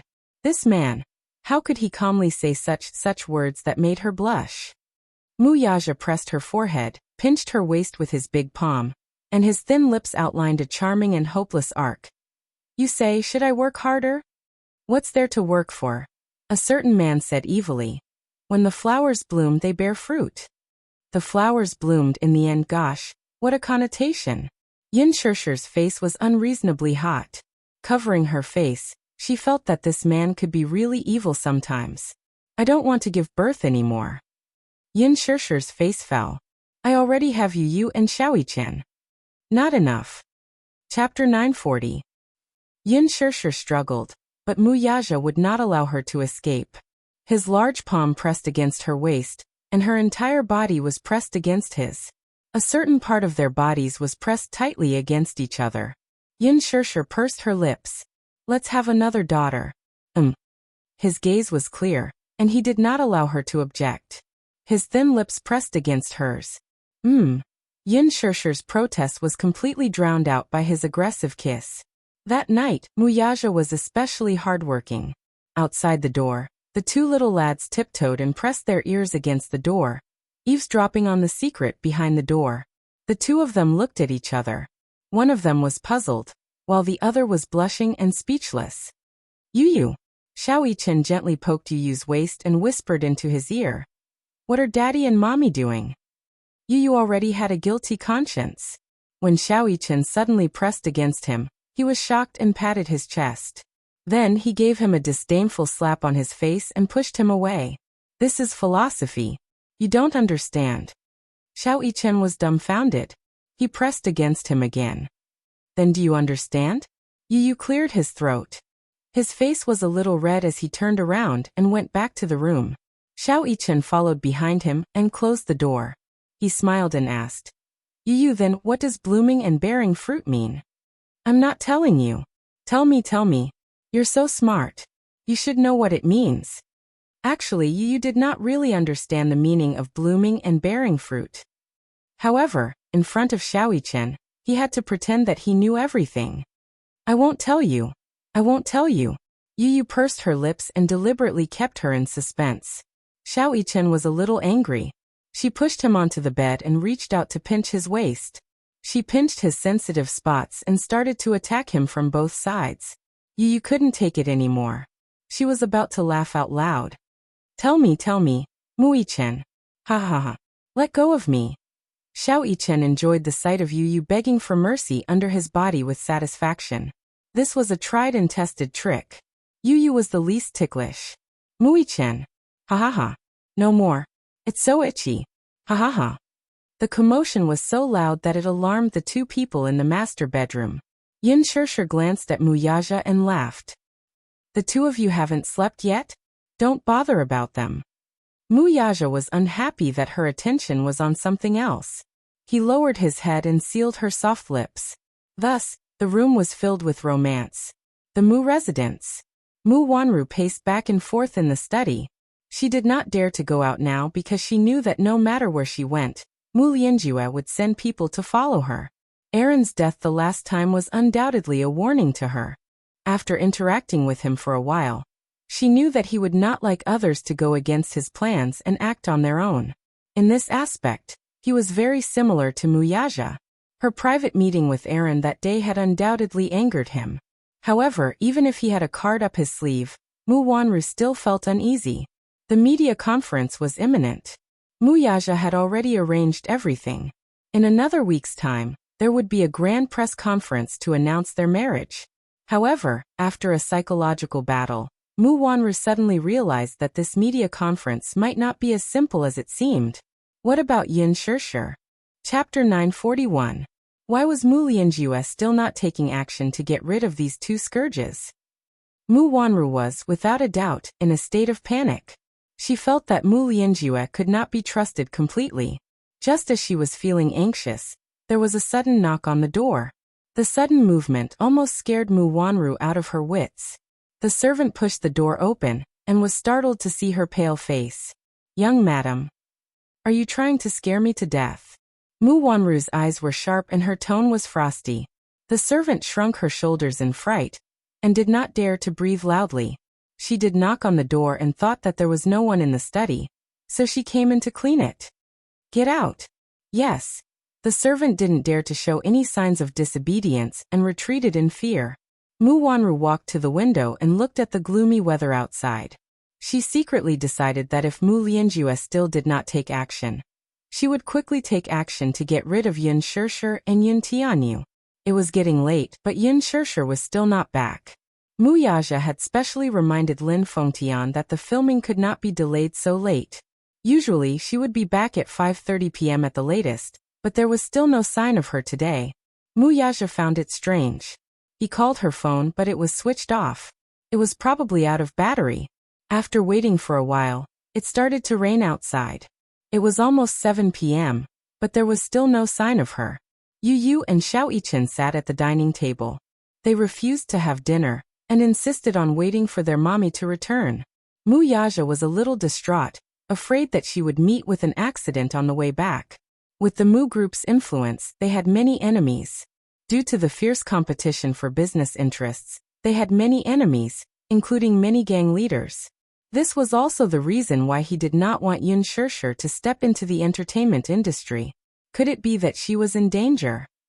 Muyaja could no longer sit still at the thought of this. He stood up and walked toward the door, wanting to call his assistant to settle some matters.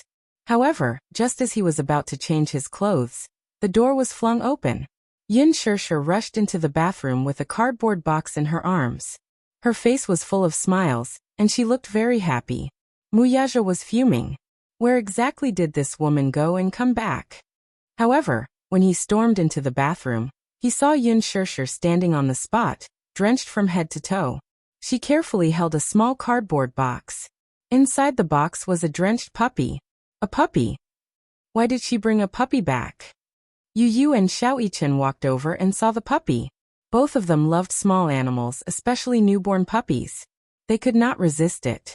Hence, they surrounded the cardboard box and stared at the puppy. Yin Shirshir looked even happier when she saw him. Her eyes lit up as she raised the cardboard box in her hands as though she was presenting a treasure.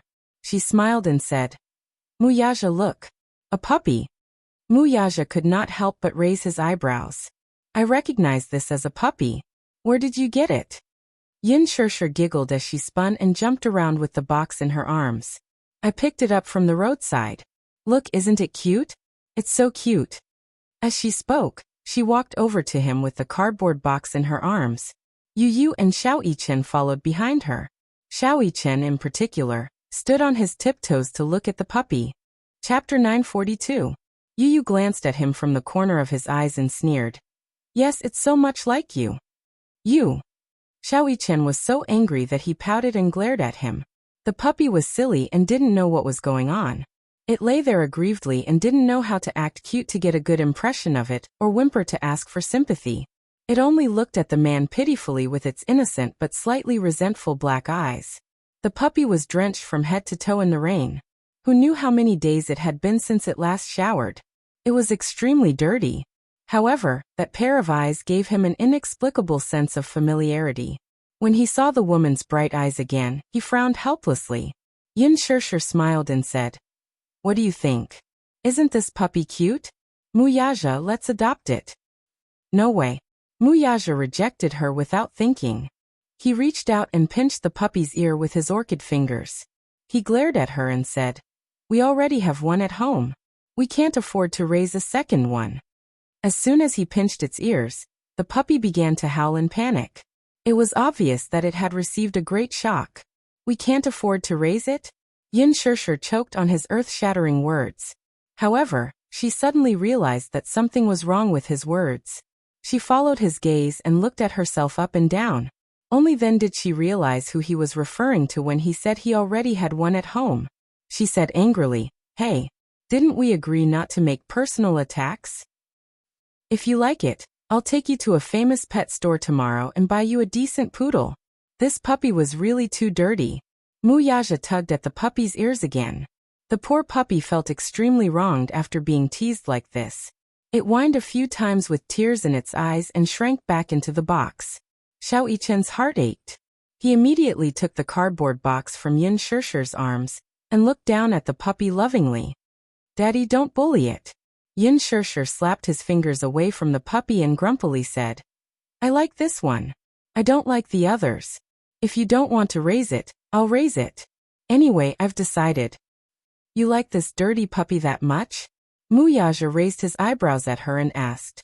Yin Shirshir said angrily, What's dirty? It's just that it's not showering. After it showers, I guarantee that its snowy white body will be cleaner than yours. Oh. Muyaja's interest was piqued. He chin his eyes and his eyes. I'd like to see how you're going to wash this brown hair white. Yin Shirshir was momentarily speechless. This man was really good at picking holes in other people's words. She lowered her head and looked at the pitiful puppy. Her heart ached a little. She reached out and touched the puppy's wet fur. It wasn't that she was being kind. It was just that she had found this abandoned puppy on the side of the road when she and Han Mushi had gone to buy ice cream during their lunch break. She had only taken a glance at it and thought that this puppy was quite pitiful.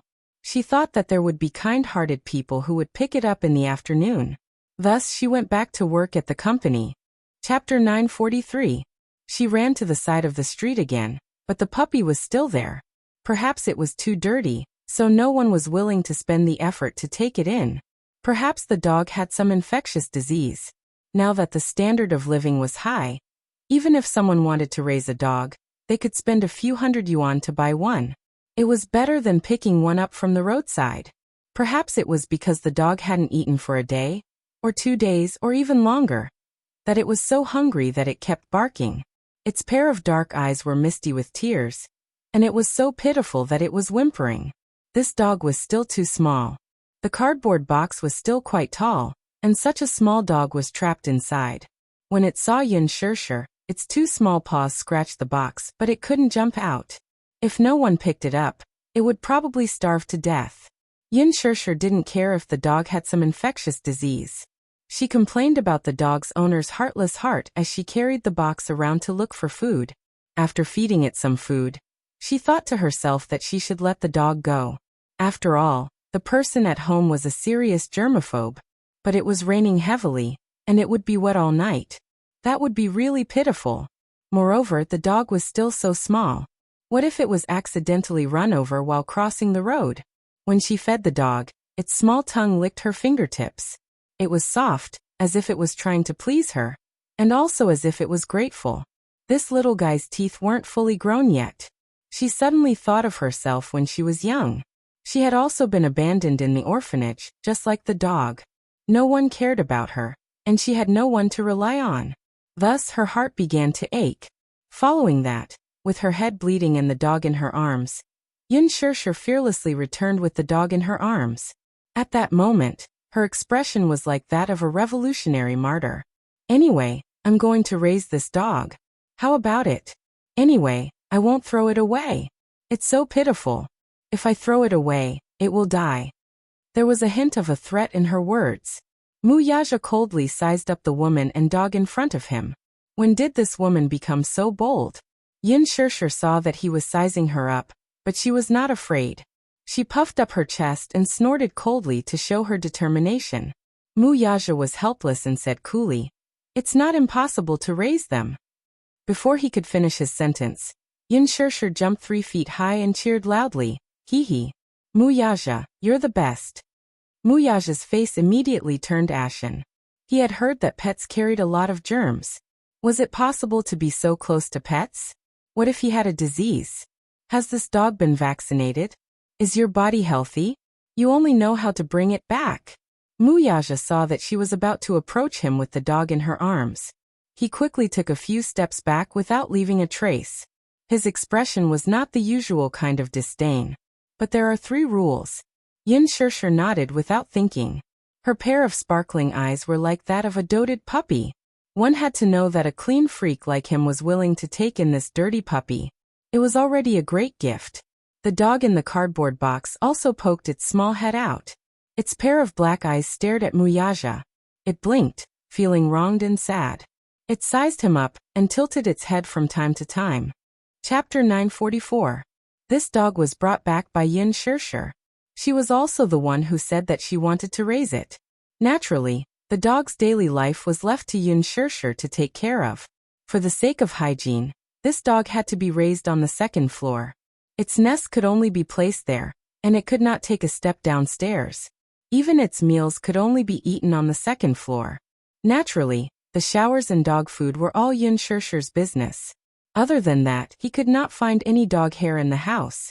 He could not see any dog paw prints on the 1st floor, not to mention excrement. If he saw it, he would slap it 50 times. Anyway, the rules were very simple. Under his watch, this dog could not be seen. If Yin Shirshir wanted to play with the dog, she had to go to the 2nd floor. Yin Shirshir, on the other hand, was a little unhappy. How was this a 3-point agreement? It was almost 30. She muttered under her breath. How heartless. Are you a dog's father too? Mu Yaja glanced at her from the corner of his eyes. With a noble and cold expression, he said, "My genes are very normal. I can't give birth to a dog." Yin Shirshir choked again. She lowered her head, patted the dog's head, and said, "Come, call me daddy." The puppy seemed to understand Yin Shirshir's words. It looked at Mu Yaja as if it understood. How could such a small puppy know how to bark? At this time, it could only whimper. Facing Mu Yaja's direction, the puppy opened its small mouth and whimpered pitifully again. Then it ended with a big yawn.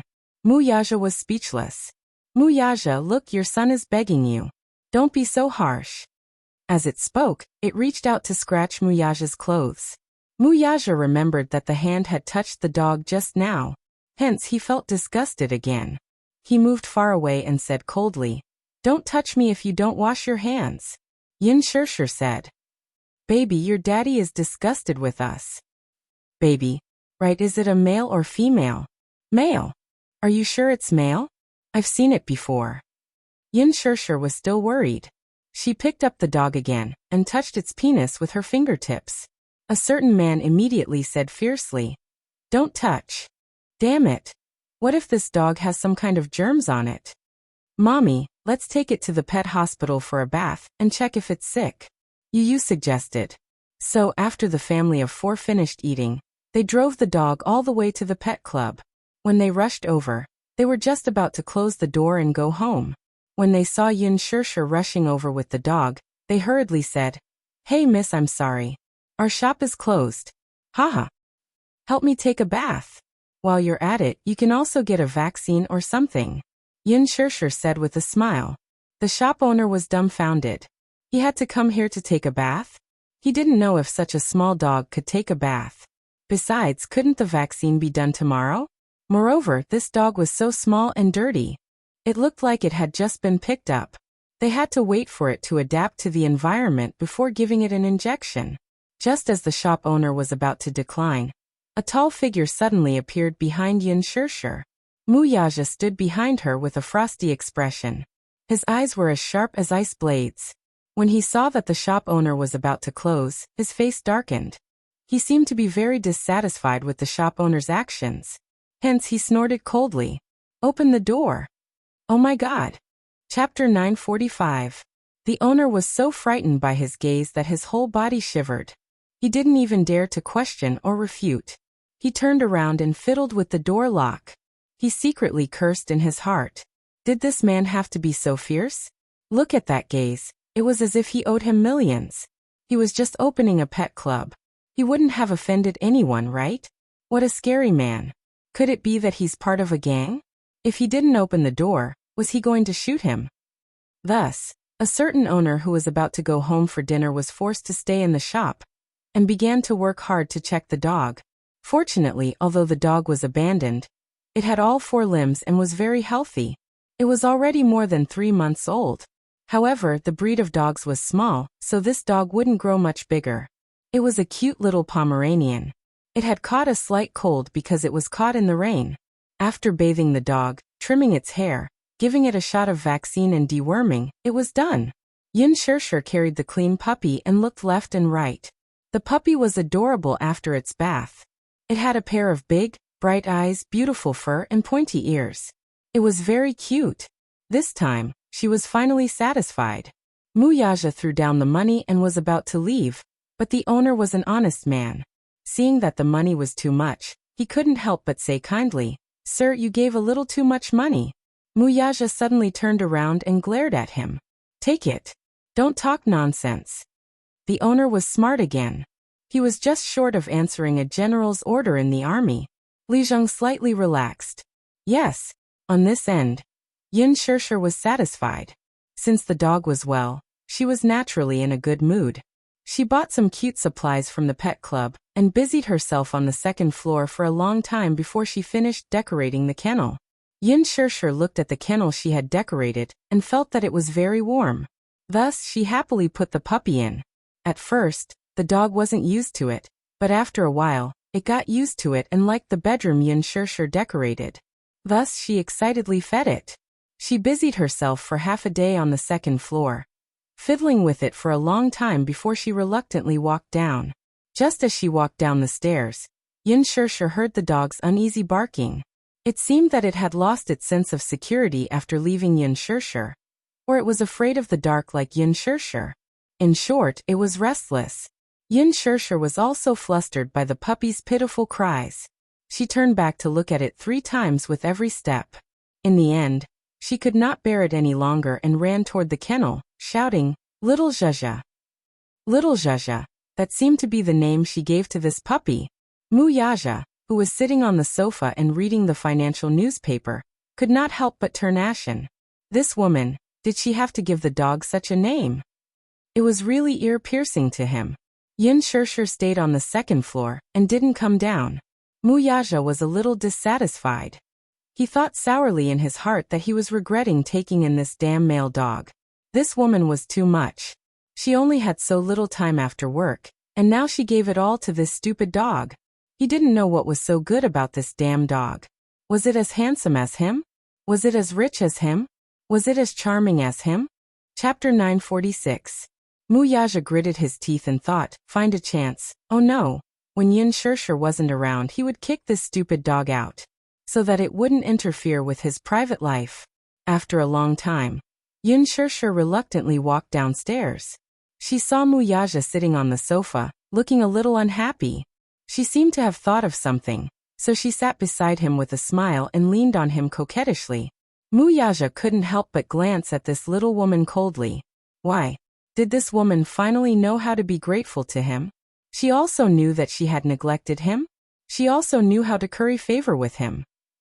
How could he not know what this little woman was thinking? So he pretended to be indifferent and didn't look at her. His voice was cold and emotionless. What's the matter? Muyaja, I have something to tell you. She sounded so intimate when she called the dog's name, but she sounded so distant when she called him. Muyaja felt a little sour because of this. It couldn't be anything good for her to say. Could it be that she had to do something to compensate him? Seeing that Muyaja didn't speak, Yinshirshir simply said bluntly, "Let's hire a nanny for the dog." When Muyaja heard this, the corners of his eyes suddenly twitched violently. Hire a nanny for the dog. He thought that this woman's thoughts were easy to understand, but now he had seen it for himself. A woman's heart was like a needle at the bottom of the ocean. Seeing that his face was getting gloomier, Yinshirshir was a little puzzled. She didn't know what this man was thinking. His expression was so ugly. She didn't seem to have said anything wrong. So she didn't care about him and told him her doubts. Here's what I think. Think about it. There are usually only the two of us in this apartment. You usually have to go to the office, and I have to go to work. The dog is so small, and there's no one to take care of it. Why don't we hire a nanny? Muyaja glared at her coldly. He looked away childishly and snorted. Waste of money. Waste of money. Yinshirshir was shocked. Her delicate body trembled, and her mouth opened into a big O shape. Waste of money. This word actually came out of the mouth of a nouveau riche who had always been a spendthrift. This kind of feeling was too strong. It was too shocking. Yinshirshir felt very unconvinced. Thus, she made another good suggestion. Since that's the case, I'll have to trouble you to take care of it for a while. When you go to the office, bring it with you. The man snorted. I'm sorry, I'm very busy. She couldn't help but worry. She couldn't help but hold on her face muttered. Oh, that little Zhuzha is it at home, will starve to death. S's, SDS. Est, SSSSS. S. Yinshirshir pushed him away unhappily and said seriously, Little Zhuzha, this name is so cute. Doesn't it sound familiar? As she spoke, she hugged him and kissed his cheek. Young Master Mu's cold, handsome face was suddenly dyed with a strange red. He glared at her coldly again, only to see Yinshirshir pointing at his face in surprise. Muyaja, you're actually blushing. A certain man became even angrier. Shut up. Feeling that murderous gaze, Yinshirshir was instantly intimidated. She sat on the sofa obediently and didn't dare to move. Send the dog away before tomorrow night. Chapter 947. Why? I don't like dogs. But I like it. Muyaja turned to face her with a dangerous glint in his eyes. Choose between me and it. Yinshirshir said without hesitation. I choose little Zhuzha. Stupid woman, you said it. I'll kick this stupid dog out of the house tomorrow.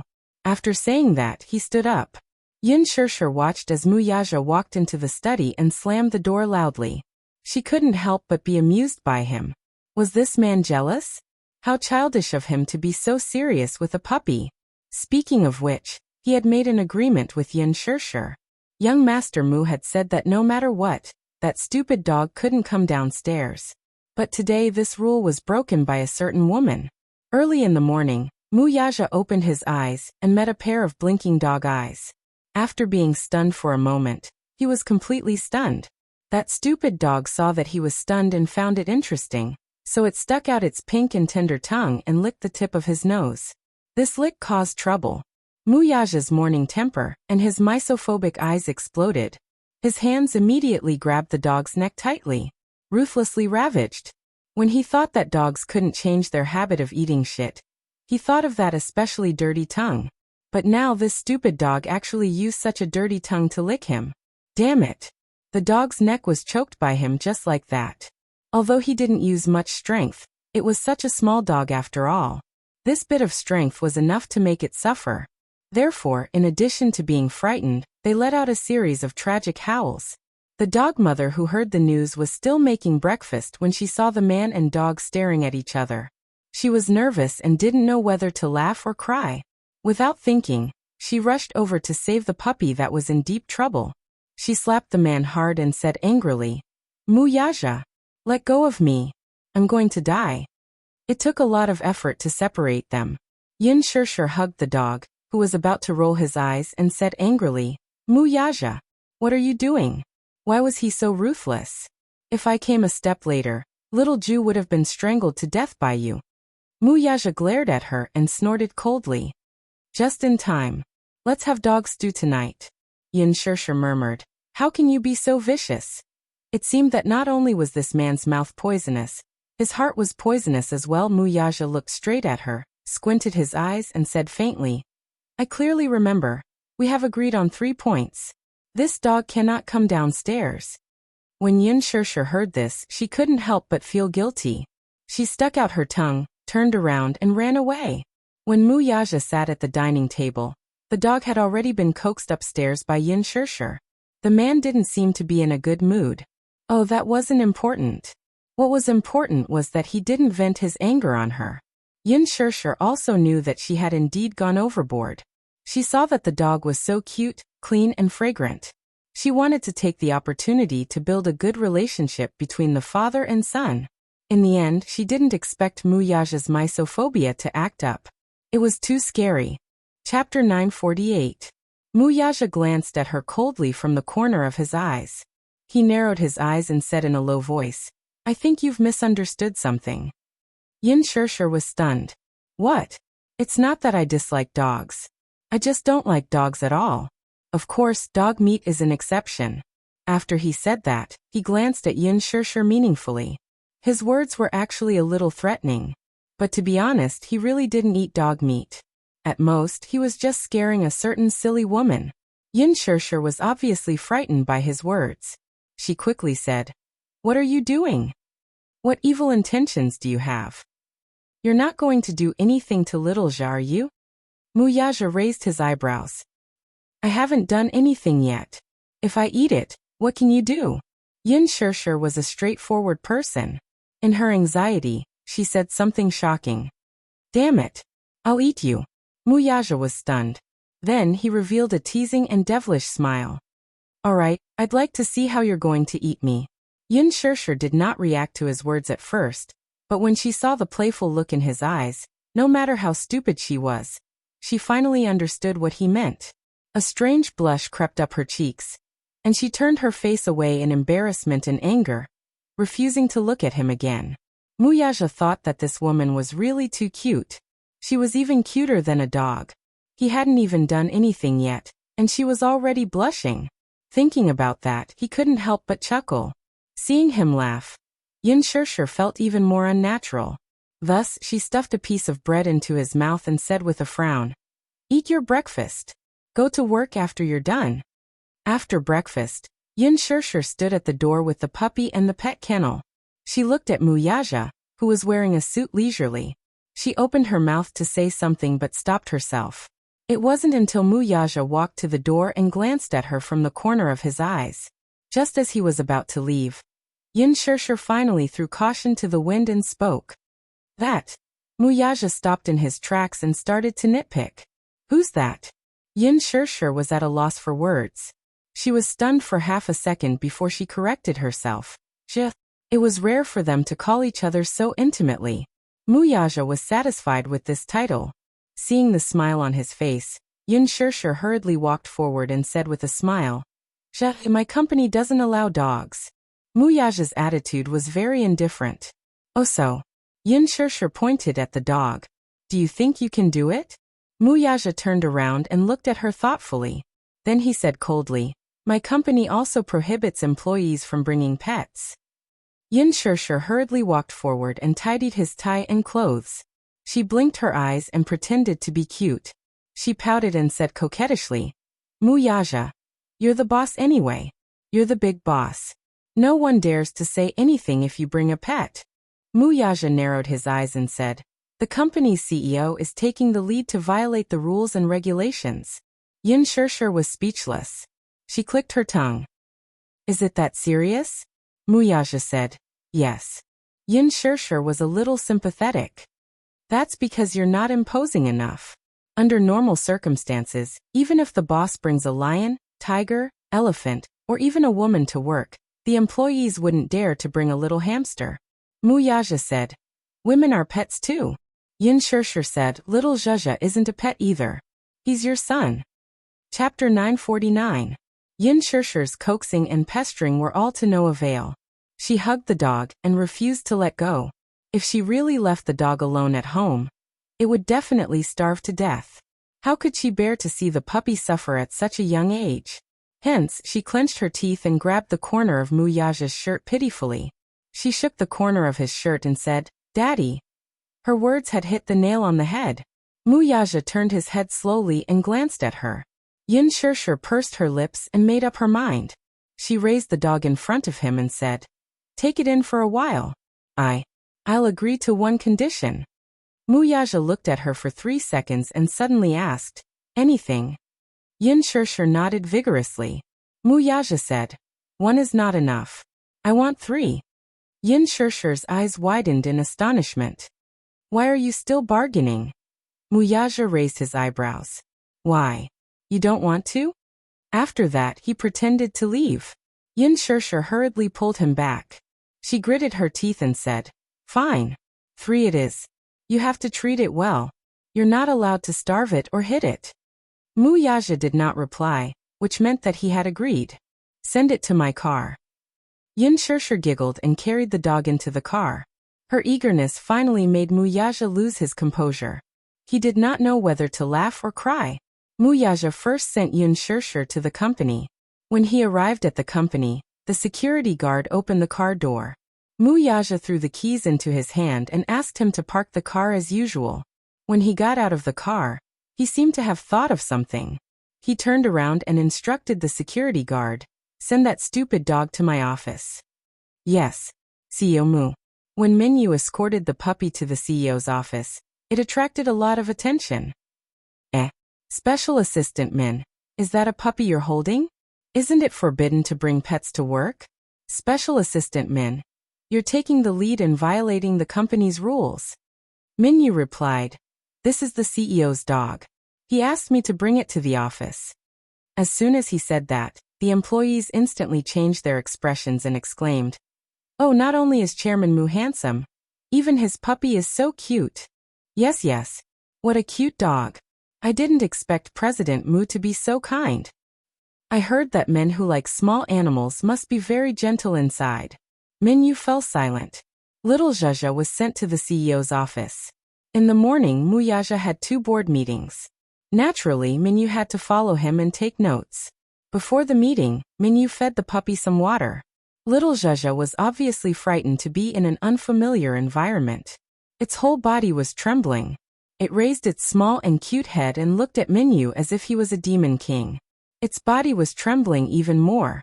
When it saw the water that Minyu gave it, it twitched its nose vigilantly. After sniffing for a long time, it stuck out its pink tongue and licked it a few times. Patter, patter. Minyu saw how cute it was and couldn't help but reach out to touch it. Little Zhezhe shrank back in shock. However, when it realized that Minyu didn't seem to have any bad intentions, it squinted its eyes and licked Minyu's fingers a few times. The puppy's teeth weren't fully grown yet. It didn't feel much pain when it bit Minyu's hand. It just felt itchy and numb. Minyu's heart was about to melt. "Oh, it's so cute. Special Assistant Min, the meeting is about to start." An assistant knocked on the door and reminded him. Chapter 950. Seeing that he had left, Little Zhezhe panicked. It was all alone in such a large and unfamiliar environment. It immediately screamed helplessly and sadly a few times. Seeing that no one was paying attention to it, it whimpered sadly for a long time. "Whoa."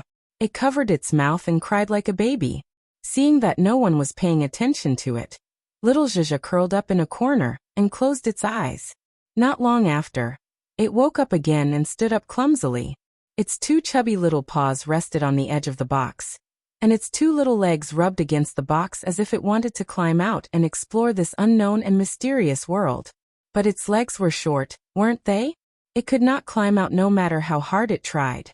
Little Zhezhe suddenly became anxious. It kept whining and jumping around in the kennel. With its efforts, the cardboard box collapsed and it successfully climbed out. It began to walk around leisurely, shaking its butt. It sniffed here and there, and its eyes sparkled with curiosity. This was perhaps the most privileged dog in the world. It could walk around the president's office of Dishing Financial Group so freely. If it were anyone else's dog, they would have been kicked away by Muyaja. But it was different. Yin Shirshir had picked it up. Muyaja had tolerated it. However, before going to the meeting, he had specifically told Minyu not to let the dog slip out. Muyaja was a misophobe. His office was very clean, and not a speck of dust was allowed. Every day, the cleaning lady would focus on cleaning his office. But the puppy did not understand. It wandered around to its heart's content, scratching at the expensive leather sofa and gnawing at the corner of Muyaja's solid wood desk, leaving behind a ghastly set of teeth marks. After a while, it ran to the expensive carpet and peed in satisfaction. Now that Muyaja was not around, the huge office was its playground. When it was tired, it stretched out its legs and lay on the floor.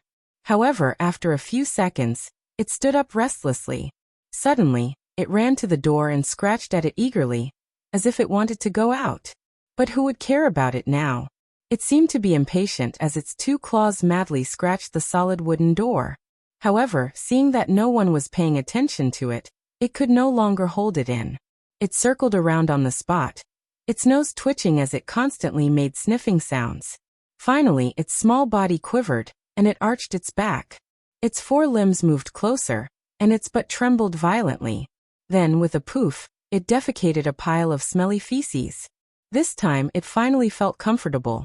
It spread its claws and walked around a few more times before lying down on the carpet and falling asleep. After the meeting ended, Muyaja walked to the office while giving instructions to Minyu. Just as he pushed the door open and took a step forward, he felt that he had stepped on something soft. His face stiffened and his eyes turned cold. Minyu walked up to him and saw his back stiffened at the door. He was a little surprised. He raised his head and saw his tense and gloomy face. Puzzled, he asked, "President, what's wrong?" Muyaja lifted his leather shoes stiffly. Under his feet was a puddle of poop that he had pampered. Chapter 951. Minyu's face turned green when he saw this. He wanted to laugh but did not dare to. Muyaja was furious. He did not even need to think to know who did this. He stopped at the door and looked around. Soon, he saw the deep claw marks on the leather sofa. Little Zhizha's claws were not flat. They were very sharp and had scratched several places. Muyaja's face turned even darker. However, when he saw the bite marks on the corner of the desk, his face turned gloomy. Minyu was observing from the side. He was so scared that he did not even dare to breathe. Muyaja suddenly turned his head slowly and looked at him coldly. He said in an unfriendly tone, "I remember that I told you not to let that stupid dog out." Minyu lowered his head and said guiltily, "Yes." "Then what's going on?" Muyaja looked at the indescribable marks on his feet. His eyes were sharp and scary. "Give me an explanation." "President, this stepping on a dick meant that it was lucky." However, he did not dare to say this out loud. But there was no other way. Humans had 3 natural urges, and so did dogs. It was so small. How could it hold it in? He immediately ordered the cleaning auntie to come over and clean it up. Then, he quickly replaced the desk that was bitten by little Zhazha. Even the damaged sofa was replaced.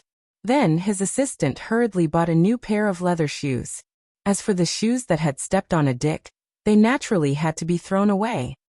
Damn stupid dog. Muyaja stood in the office and looked around. However, he could not find any trace of that stupid dog. "Where's the dog?" he asked. Minyu immediately searched everywhere. Finally, he found little Zhizha, who was trembling uneasily in the corner.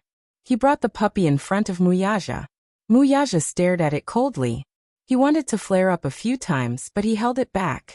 The puppy was so small that he even suspected that it would be on the verge of death if he slapped it. Suppressing his anger, he threw it into a corner and punished it. How could little Zhezha stand still? It blinked its eyes innocently. When Muyaja glared at it, it shuddered violently and cried out in fear. "Don't shout!" Muyaja bellowed. Little Zhezha was so scared that he kept quiet. His whole body trembled as he looked at it. His eyes were watery and he looked so innocent. "Can I shit in the office?" he questioned. Little Zhezha tilted his head. as if he did not understand his words. Answer. Under Muyaja's cold gaze, the little puppy was so scared that it let out an awoo sound, and its gaze became timid. Face the wall and reflect on your mistakes. He held it and turned it around so that it faced the wall. Little Zhezhi timidly turned around and stared at him innocently, as if silently accusing him of being rude. For a moment, he actually saw the shadow of Yin Shirshir in its bewildered eyes. Many times, she had also stared at him with such eyes. He actually felt a little sorry for it. I'll let you off this time. If there's a next time. His voice came to an abrupt end. His gaze was terrifying and cold. Little Zhezhi was almost paralyzed by his gaze. With a muffled groan, he stood up and threw it back into the kennel. Then he returned to his desk to deal with his own matters. However, not long after, he felt that something was rubbing against his trousers. Chapter 952. He kicked it to the side impatiently. Even though he didn't use much strength, it still lost its balance and fell backwards, tumbling heavily. Little Zhezhi seemed unwilling to give up. It ran to his side, and continued to pull at his trousers with its paws. Muyaja kicked it to the side again. Go back to your nest. After being ignored, little Zhezhi began to howl. Each howl was louder than the previous one, and in the end, it actually howled at the top of its lungs. Awoo woo. Its howls sounded miserable, as if it was sad that he had ignored it. Muyaja finally lost his patience. He lifted it up and placed it on his lap. Thus, it stopped barking and found a place to curl up in the corner of his arms. Slowly, it subconsciously burrowed into his suit jacket.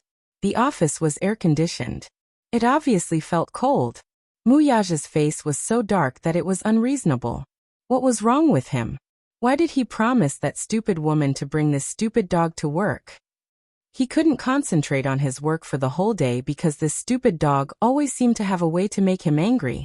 Hence, when Minyu pushed the door open and entered, he was surprised to see Muyaja sitting in front of his desk with a dark face. Boss! Muyaja was obviously in an extremely gloomy mood. Minyu walked over at once, only to see the ignorant puppy in Muyaja's arms, sleeping soundly with its forepaws in the air. Oh God, did this dog want to go to heaven? One must know that Muyaja's obsession with cleanliness was known to all. How could he allow a dog to run wild on him? Not only did it fall asleep, but it also seemed to be in a dream. Its four claws twitched all of a sudden as it kicked and stained Muyaja's white and clean shirt with dust. Minyu was stunned. Boss, don't you hate dogs the most? If you know, then why don't you take this stupid dog away? Muyaja glared at him. Minyu immediately picked up the dog. Change out of this suit for me. Minyu immediately ordered his men to buy him a new suit to change into. Your job this afternoon is to take good care of this dog. After Muyaja gave the order, he left the room. There was an important meeting in the afternoon. Minyu carried the puppy with a smile on his face. On this day, Yin Shirshir received a call from Jiangli. Over the phone, Jiangli stammered as if she wanted to say something but didn't dare to. Yin Shirshir laughed and said, Jiangli, do you have something to say to me? Jiangli hummed softly, but did not say it immediately. Instead, she mulled over it a few times in her heart. Speaking of which, it was quite ironic. Before the class reunion, when her classmates did not know about Yin Shirshir's situation, they all looked down on Yin Shirshir. In fact, they even looked down on her. In university, Huang Lili fanned the flames and created rumors that Yin Shirshir was a mistress of a rich man outside of school. She said that she was a secret lover that could not be seen in public. Compared to these, there were even more unbearable words. Huang Lili even created rumors that Yin Shirshir was a public transport that could be slept with as long as one paid money. She said that 30,000 yuan was enough to keep her for a month. She even warned the boys in school not to be fooled by Yin Shirshir's appearance. She said that she looked pure and innocent, but what was the truth? She was very cheap. Chapter 953. Yin Shirshir did not know about it, but Jiangli did. During the period when Yin Shirshir was suspended from school, the rumors about her in school were extremely unbearable. Later on, due to an accident, Yin Shirshir gave birth to a child out of wedlock. However, it indirectly verified the rumors that Huang Lili had spread. Huang Lili also secretly said that Yin Shirshir's child was an illegitimate child, a bastard. So what if it was a son? A bastard child who could not see the light of day would not be acknowledged by wealthy families. Furthermore, no one was willing to be friends with Yin Shirshir. Those boys who had pursued Yin Shirshir in the past all felt that such a girl was filthy. Some even felt ashamed of having liked Yin Shirshir. At first, Jiangli also believed that Yin Shirshir was really a mistress of a rich man. However, unlike others, she was always polite to Yin Shirshir. That was because she felt that Yin Shirshir was quite pitiful. With such a pitiful heart, Jiangli often helped her. Since things had turned out this way, Yin Shirshir would probably not be able to get married in the future, right? Which man would be willing to marry an 18-year-old girl who gave birth to a child out of wedlock? Many of the female classmates in the class were quite gloating. They all felt that Yin Shirshir was actually quite pitiful. Raising a child alone, she must have been very down and out. Hence, many of the female classmates were smug and even compared themselves to Yin Shirshir. Seeing how the once famous school belle was now in such a sorry state, they could not help but feel an inexplicable sense of superiority. However, that class reunion overturned everyone's understanding. Yin Shirshir actually had a boyfriend. And he was the CEO of Dishing Financial Group? Gosh, that was the Mu Group that could cause the stock market to tremble with a yawn. Naturally, they did not believe it and were skeptical. However, when Wang Chuanda appeared and treated Mu Yaja so respectfully, how could it be fake? After the class reunion, the Du family quickly suffered. She heard that because Du Jiayan and Huang Lili had offended Yin Shirshir and said those unbearable things at the class reunion, the Muse had suppressed the Du family so badly that they were on the brink of bankruptcy in just a few days. Only then did these people truly believe it. At the same time, they were envious, jealous, and in awe of Yin Shirshir. Later, after Du Jiayan begged Yin Shirshir, the next day, the Du family's projects slowly recovered. He was surprised and overjoyed, feeling extremely grateful to Yin Shirshir. She really took the words he begged her to heart. However, Huang Lili's family underwent a drastic change. Huang Lili was originally from a poor family. Her hometown was a village in the city of Beijing. Father Huang used to be in the limelight. However, the Asian financial crisis happened.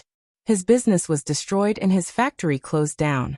In the end, he was heavily in debt and had no choice but to return to his hometown.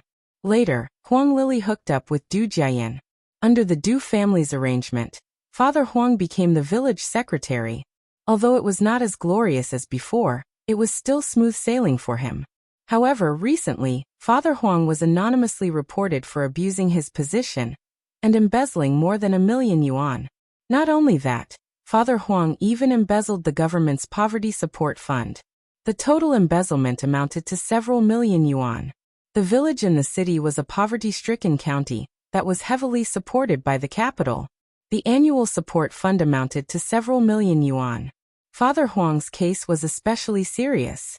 According to the law, not only would all his assets be confiscated, he would also face a life sentence. Life sentence. Chapter 954. She did not even need to think to know who was behind this. Why did the incident suddenly come to light? Huang Lili didn't need to guess who the anonymous informant was. She already knew who it was. This time she was thoroughly frightened. She rushed home in the middle of the night, but her father had already been taken away by the Disciplinary and Inspection Commission for investigation. Mother Huang's hair turned white overnight, and she fainted from crying several times. She suffered a stroke and was sent to the hospital.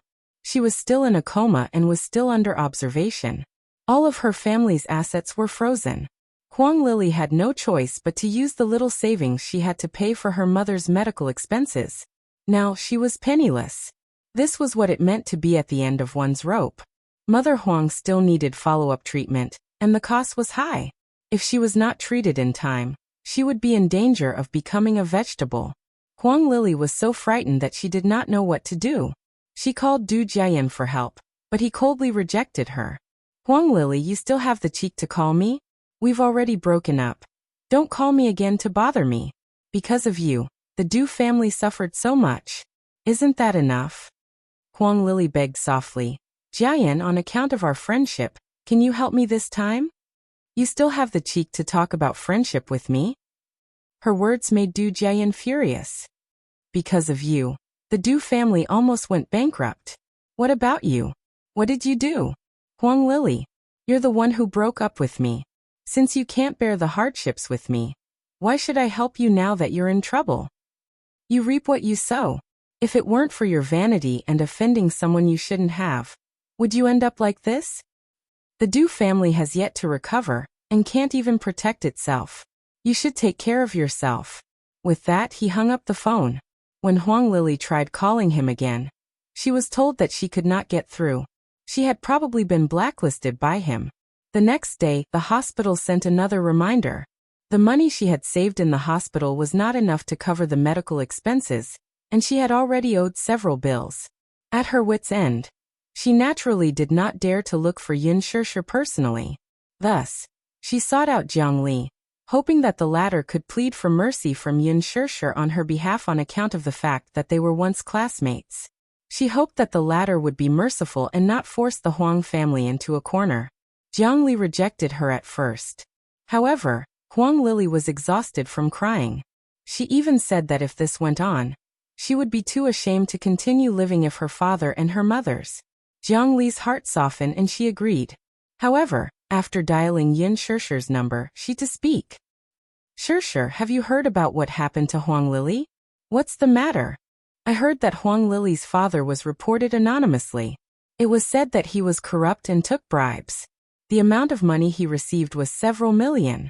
He has been taken away for investigation. If he is convicted, I'm afraid he will be sentenced to life imprisonment. Yin Shishir muttered to herself for a moment. Jiang Li continued. Her mother couldn't take the blow and suffered a stroke. She's still in the hospital now, but the family's funds have been frozen, so they can't pay for the medical expenses. If she's not treated in time, she'll become a vegetable. How tragic. Yin Shishir laughed softly. Jiang Li, what do you mean by telling me this? Chapter 955. Yin Shishir said casually. Do you also think that I'm selfless enough to forgive someone who used unscrupulous means to slander me? Jiang Li said anxiously. I assure you, don't misunderstand. That's not what I meant. I just feel that Huang Lily is pitiful. Although she's in the wrong, isn't this punishment a little too severe? Punishment. Pitiful. Yin Shishir was so angry that she laughed. Jiang Li, are you muddle-headed? If her father wasn't corrupt, why would he be reported anonymously? Jiang Li was speechless. Yin Shishir laughed again and said, if her father was just and honest, why would he be afraid that others would take advantage of him? If her father hadn't brought this upon himself, her mother wouldn't have suffered such a blow and all these things wouldn't have happened. These are all their own sins. Don't tell me you're suspecting that I sent someone to report them anonymously and made up those baseless accusations to pin the blame on them? Jiang Li was also a little angry, but she didn't dare to say anything. She only said, Sure, I'm just feeling sorry for Huang Lily. Don't be so harsh with your words. Don't hurt our friendship over such a small matter. Moreover, I didn't mean it that way. Don't overthink it. Jiang Li, people have to learn to put themselves in other people's shoes. If you have empathy and put yourself in my shoes, if you were slandered and hurt like this, would you forgive her? Jiang Li said. Of course not. Huang Lily has gone too far. That's what you said. Moreover, I didn't harm her. This is all her family's own sins. She deserves to go to jail for taking bribes. The law is strict and fair. Since she did something wrong, she should be punished, right? Yin Shishir had already made her stance clear. Jiang Li sighed and said, I'm sorry, Shishir. I may not be able to empathize with the hurt you have suffered, but I don't mean to ask you to forgive Huang Lily. I was only asked by her to plead on her behalf.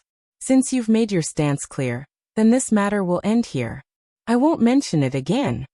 After that, Jiang Li apologized profusely and hung up the phone. Yin Shishir frowned. Actually, every circle had its own rules of the game. Since he wanted to survive in this circle, he had to abide by the rules of the game. If they didn't follow the rules, they would definitely be eliminated. Lin Fengtian purposely filmed all her scenes with Gu Xingze. Normally, a youth movie like this would only take Liang 3 months to film. Since Yin Shishir and Gu Xingze were in their best condition, their scenes were completed within 10 days. The production crew even held a celebratory banquet for them.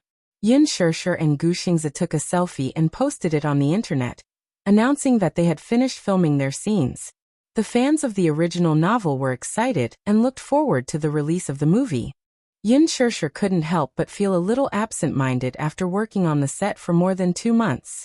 This was her first movie and the entire process was like a dream. She understood that the reason why she and Gu Xingzi were filmed together was to take care of her. At the celebratory banquet, Lin Fengtian made a special feature of the behind-the-scenes photos and gave it to her. Chapter 956. Yin Shirshir was deeply grateful for this. Being able to work with an outstanding director like Lin Fengtian in her first movie was something she did not even dare to dream of. However, something unpleasant happened during the celebratory banquet. Yin Shirshir was arranged to sit at the same table as Yang Mi and Lu Jingtian.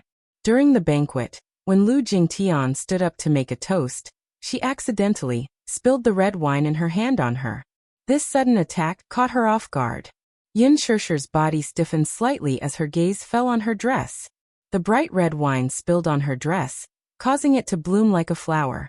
Lu Jingtian covered her mouth in horror. "Oh no. Shirshir, I didn't do it on purpose," Yin Shirshir sneered. "I know you didn't do it on purpose." How could she say it out loud if she did it on purpose? Yin Shirshir did not even look at her as she wiped her dress with a wet towel and sighed helplessly. This dress was ruined. It was just a dress.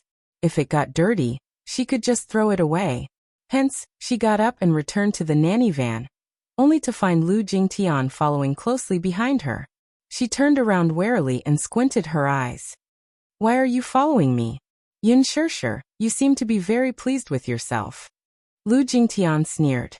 Her eyes were full of contempt and mockery. Yin Shirshir raised her brow slightly and sneered. "I don't know what you mean." Lu Jingtian's eyes turned sharp as she shouted, "You do." After a pause, she suddenly said aggressively, "Do you think that you can be so arrogant just because Brother Mu is supporting you? Do you think that he truly loves you? He's only interested in you on a whim. Once this is over, do you think you can still be as doted on as you are today?" Yin Shirshir impatiently interrupted her. "Lu Jingtian, I'm tired of hearing such words from you." Song Inya had said such words before too. That Missy and Lu Jingtian were close, so there was a high chance that the Missy had said something to her to disgust her. Lu Jingtian was annoyed at being interrupted, but she then sneered. "You're the female lead in this movie. Once it's released, your fame will surely soar. You won't be far from becoming famous overnight. Still, I really look down on you. If not for Brother Mu, you wouldn't be where you are today." Yin Shirshir blandly replied, "I'm famous because of my own capabilities." Lu Jingtian sneered as if she had just heard a joke. "Tessie, what a nice thing to say. If Brother Mu hadn't given you so many resources, would you have become so famous? Dream on." "Why? Are you that envious of me?" Yin Shirshir chuckled, unable to hide the teasing in her eyes. "Of course." Lu Jingtian's face was contorted out of shape. "Ow." Lu Jingtian flew into a rage out of humiliation after being exposed by her. What's there to be envious of AB*TCH who relied on the unspoken rules to get to where she is? Yin Shirshir was unfazed and only said faintly, "You're better than someone with mediocre acting skills and poor script skills. You can't even recite a complete line. If not for your background, Director Lin would have fired you long ago." Chapter 957. You're spouting nonsense. There's no such thing. Do you have any acting skills? It's all because you have that face that fits the role of the character in the script. Lu Jingtian did not realize how sour her words were. Yin Shirshir chuckled. There's a saying, beauty and luck are also a form of strength. After a pause, she smiled sweetly. If you're capable, why don't you look prettier than me? Lu Jingtian was stunned for a moment before she gritted her teeth. Yin Shirshir enjoyed the sight of her livid face and smiled. Besides, are you in a position to say that I don't have any acting skills? In terms of strength, I can't be compared to you. Lu Jingtian was exasperated. What kind of power do you have? Do you have the power to be taken advantage of? That's right. Beauty is a form of strength, so are you using your beauty to seduce Brother Mu? Yun Shirshir, I think you're the reincarnation of a vixen who specializes in seducing men. Yun Shirshir cast her a sidelong glance. Indeed, summer insects could not talk about ice. Some people were so jealous that they could not be reasoned with. She coldly said, even without Muyaja, I'll still use my strength to prove myself. Lu Jingtian hooted. If you're capable, don't rely on him. Yin Shirshir could not be bothered with her as she maintained a cold face. Seeing her indifference, Lu Jingtian gritted her teeth. Suddenly, she thought of something and smiled contemptuously. Actually, I think you're quite pitiful. Yin Shirshir did not want to bother with her, though, so why waste her breath on her? With this thought in mind, she turned around, only to hear her say from behind. Do you know? Brother Mu will be holding a press conference soon to announce his marriage. Yin Shirshir's footsteps paused. Her body stiffened slightly, but she did not turn around. She furrowed her brows slightly. Lu Jingtian took a few steps toward her from behind, and spoke in a voice full of arrogance. I heard this from my dad too. I heard that Brother Mu is holding a press conference to announce his marriage with Mu Wanru. In other words, he and Mu Wanru were about to get married. If he really loved you, would he marry another woman? You're just a canary that he's keeping in a cage.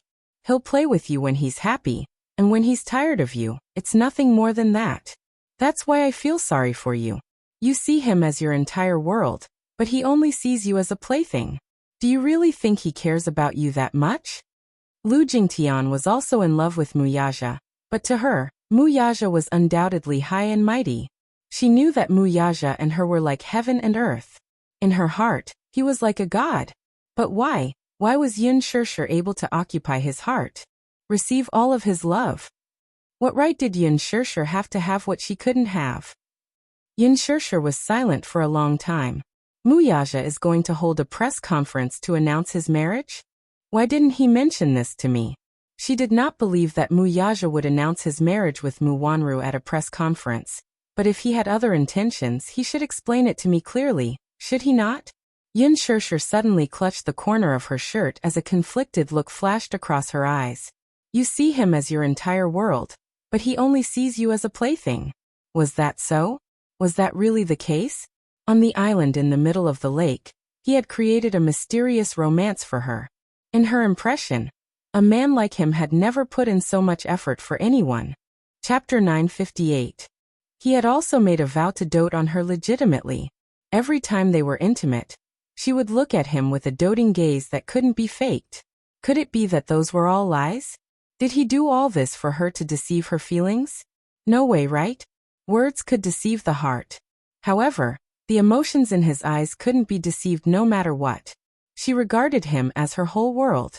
He, on the other hand, used the whole world to protect her. Why should she listen to someone else's one-sided statement and doubt him then?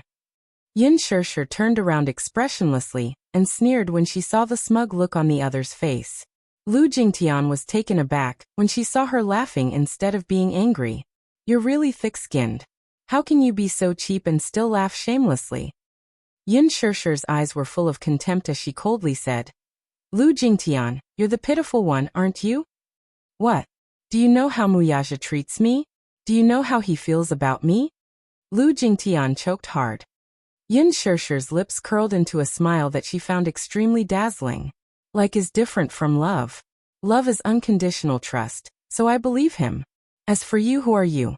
What right do you have to sow discord here? Lu Jingtian laughed in anger. Sow discord? Haha.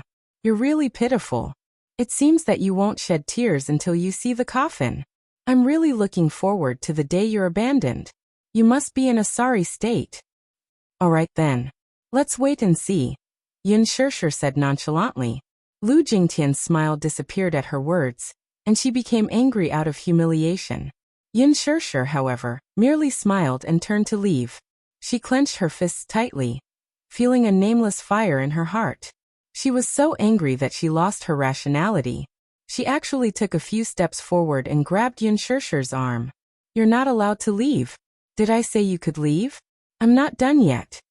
She originally wanted to humiliate her, but she ended up being humiliated instead. She was filled with grievances and had nowhere to vent them. Yin Shirshir was pulled hard by her and fell to the ground. Lu Jingtian cursed coldly. She flipped over and straddled the woman before slapping her face a few times like a shrew. I'll kill you, you vixen. Born with a seductive face, she seduced men everywhere. I don't know what kind of ability you have, or what kind of charm you have. Not only is Brother Xingzi so smitten by you, even Brother Mu has fallen for your seduction. I'll beat you to death, you bitch. I'll kill you. How could Yin Shirshir be willing to submit obediently? How could she be the kind to be slaughtered? Did she not know how to retaliate when Lu Jingtian hit her? Hence, she grabbed Lu Jingtian's arm with all her strength. Perhaps, she had been humiliated to the extreme, but she somehow managed to push the other away with all her strength. She stood up, and Lu Jingtian was about to pounce on her again. Yin Shirshir nimbly dodged, and the latter fell to the ground, caught off guard.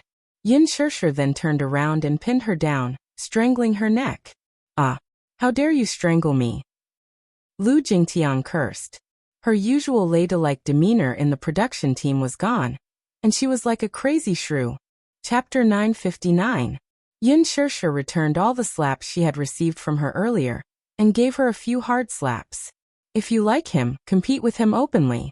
I despise people like you the most for resorting to such despicable means.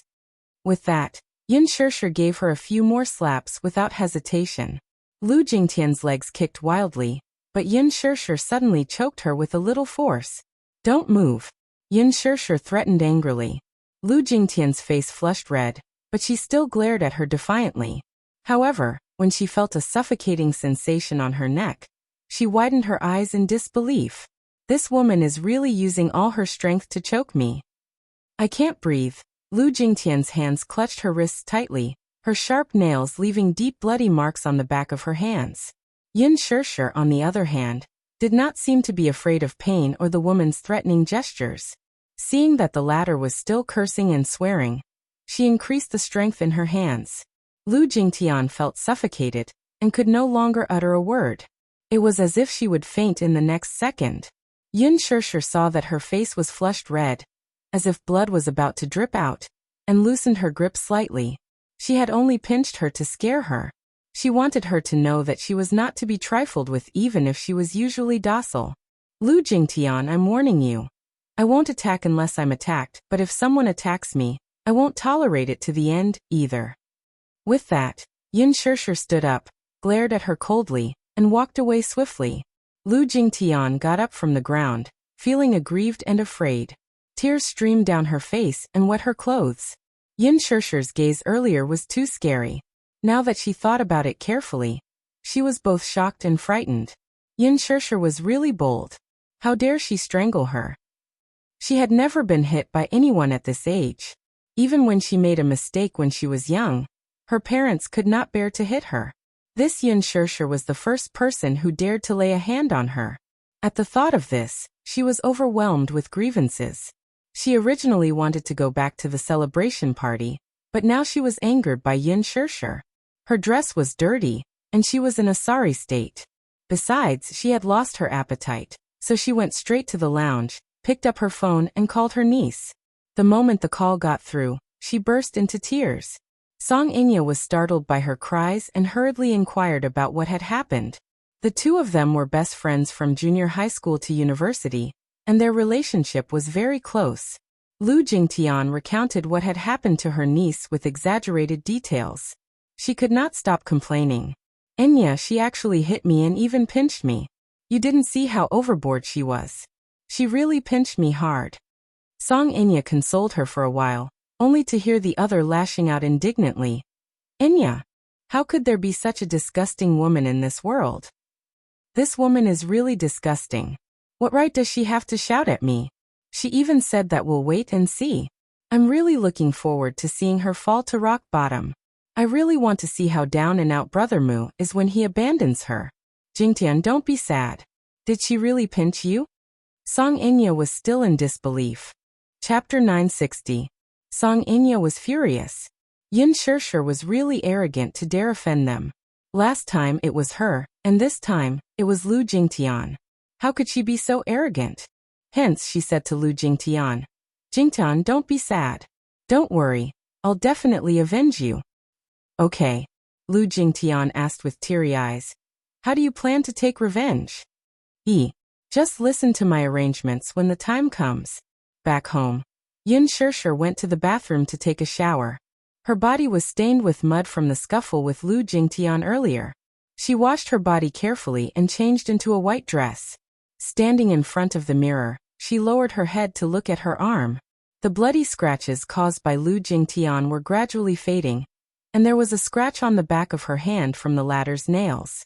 The wound was very shallow. It was just a layer of skin, so there was no need to put a bandage on it. After dinner, Yu and Xiaoyichen went to the courtyard to play badminton. The two little guys had been sticking together recently. Whether it was sleeping or doing homework, Xiaoyichen liked to stick to Yu. As for Yu, although she despised Xiaoyichen's stupidity on the surface, she gradually opened her heart to Xiaoyichen and became more cheerful.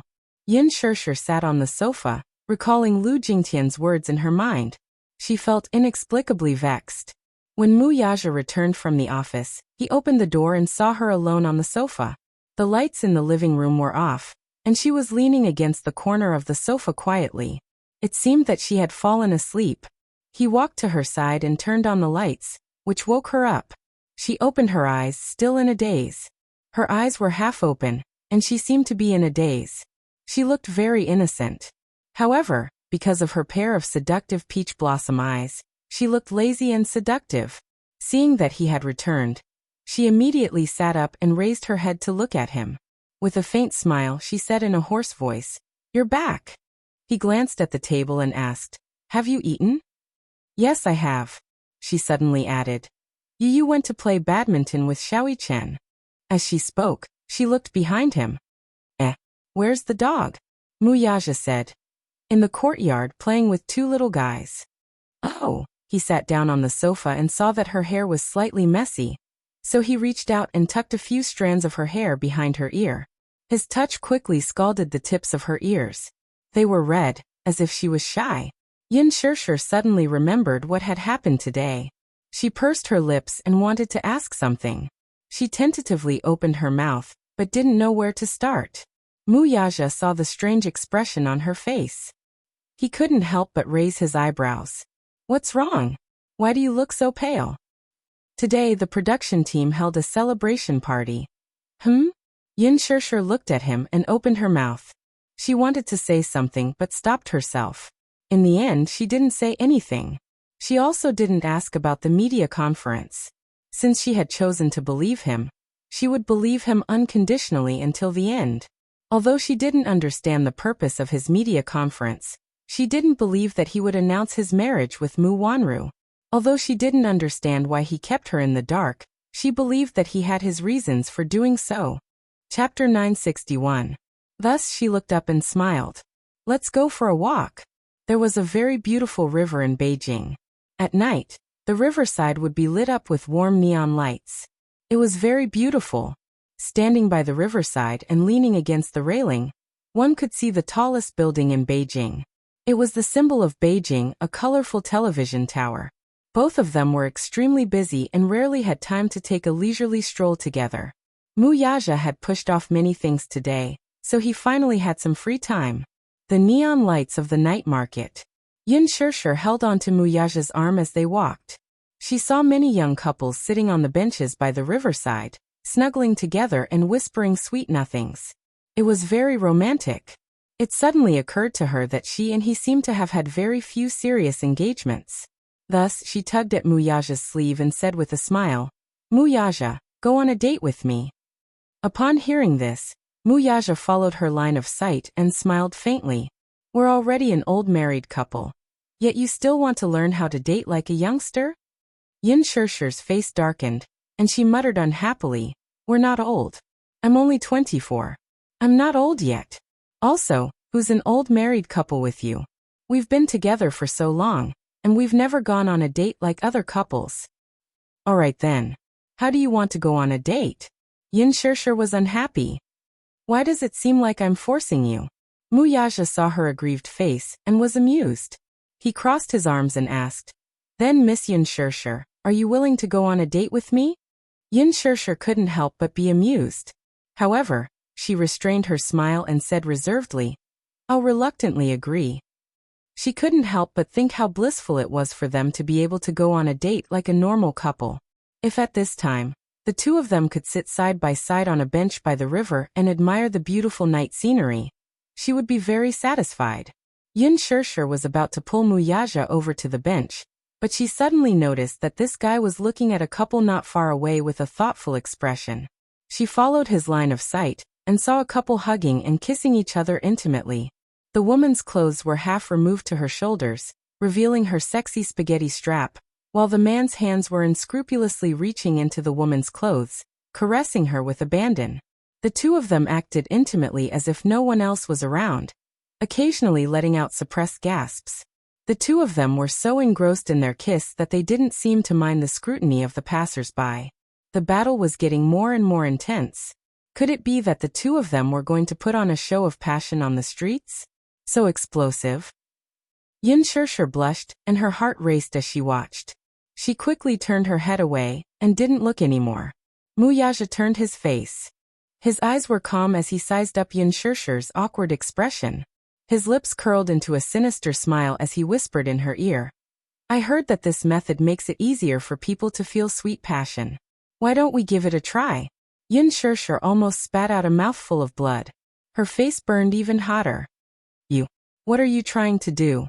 Isn't it good to take advantage of the night to do some exercise that's good for the body and mind? Get lost." Yin Shirshir turned her head and casually pointed at a puff factory not far away. She changed the topic. "Muyaja, I want to eat puffs." Chapter 962. Stupid woman. She really couldn't take a joke. Muyaja held her hand and walked into the cozy little shop. When they walked in, they saw a child crouching excitedly in front of the bar counter, his watery eyes shining with anticipation. A short-haired woman stood by the side and looked helplessly at the child's silly look. She couldn't help but pinch his cheeks. Yin Shirshir looked at him and couldn't help but think of Yu when he was 2 or 3 years old. Yu especially liked desserts. Sometimes, when Yin Shirshir got off work early, she would take him to the dessert shop. The little guy was like that too. He would tiptoe in front of the display cabinet and look greedily at the desserts displayed in the refrigerator. But he wouldn't do that now.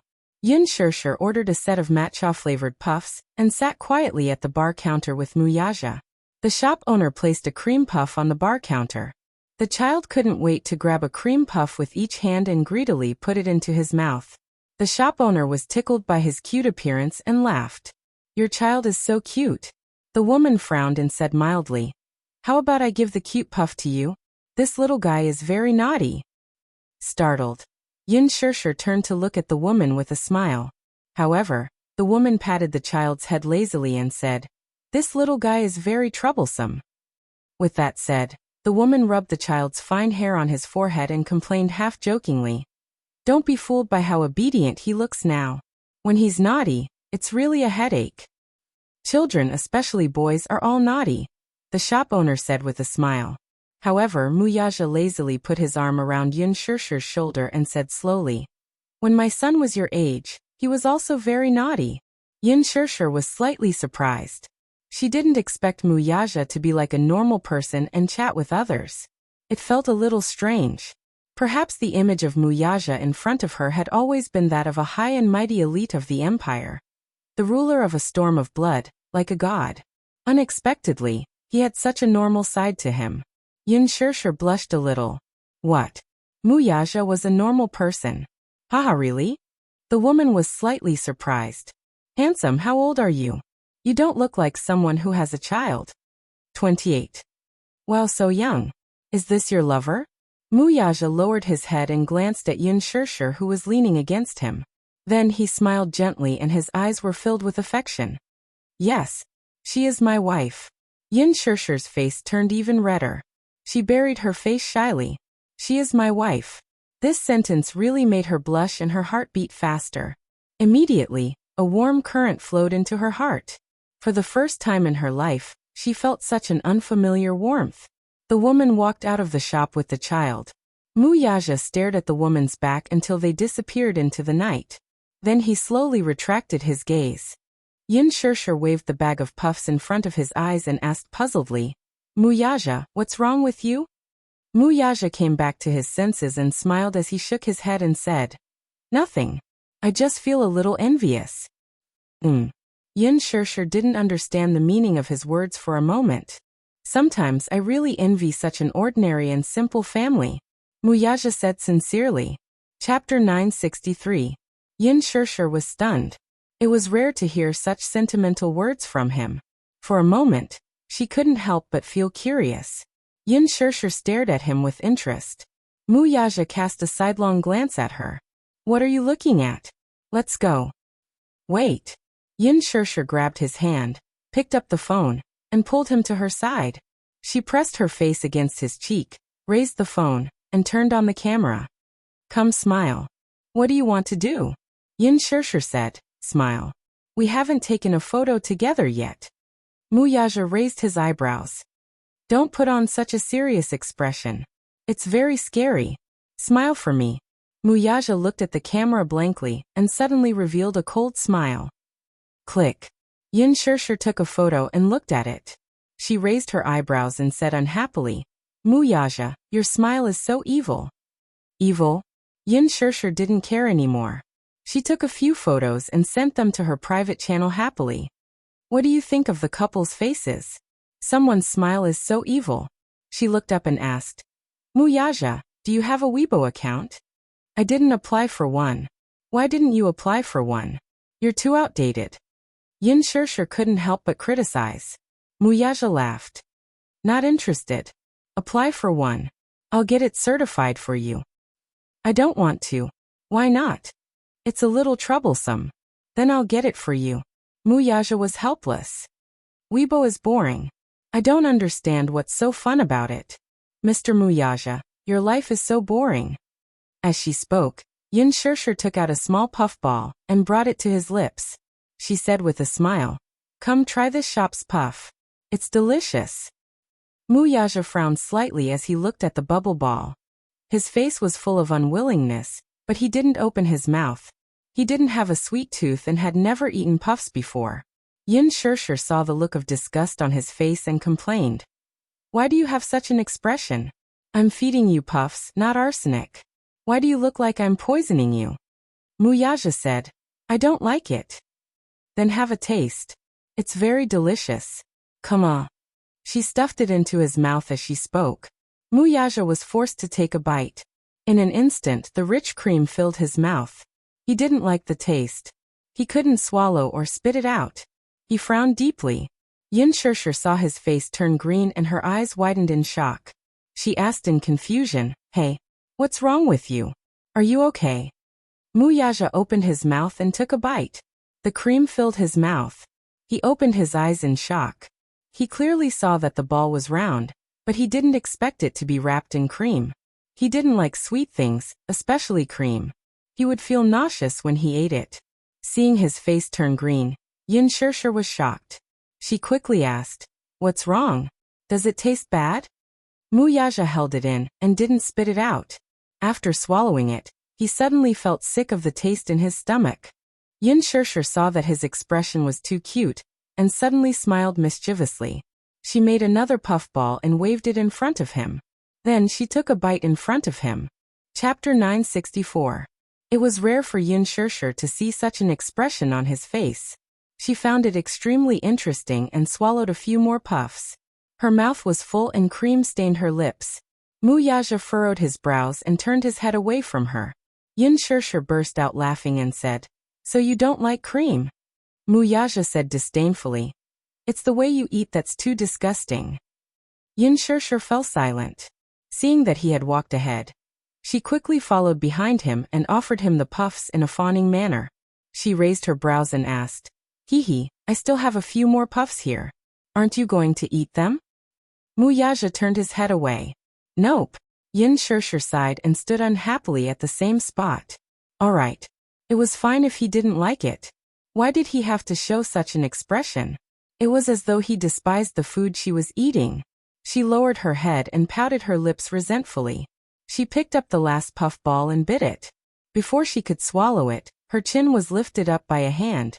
Yin Shirshir looked up and saw Muyaja's handsome face suddenly magnified. His long and narrow eyes were curled up devilishly, and his thin lips were slightly parted. Right after that, he gently bit the other half of the puff she was biting. His lips gently pressed against hers and cream flowed out. He curled his lips slightly and the tip of his tongue hooked the cream at the corner of her lips and licked it. The kiss was so gentle that Yin Shirshir was so shocked that her face and ears turned red.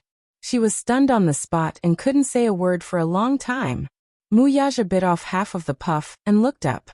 There was a smug smile at the corner of his lips as though he hadn't had enough yet.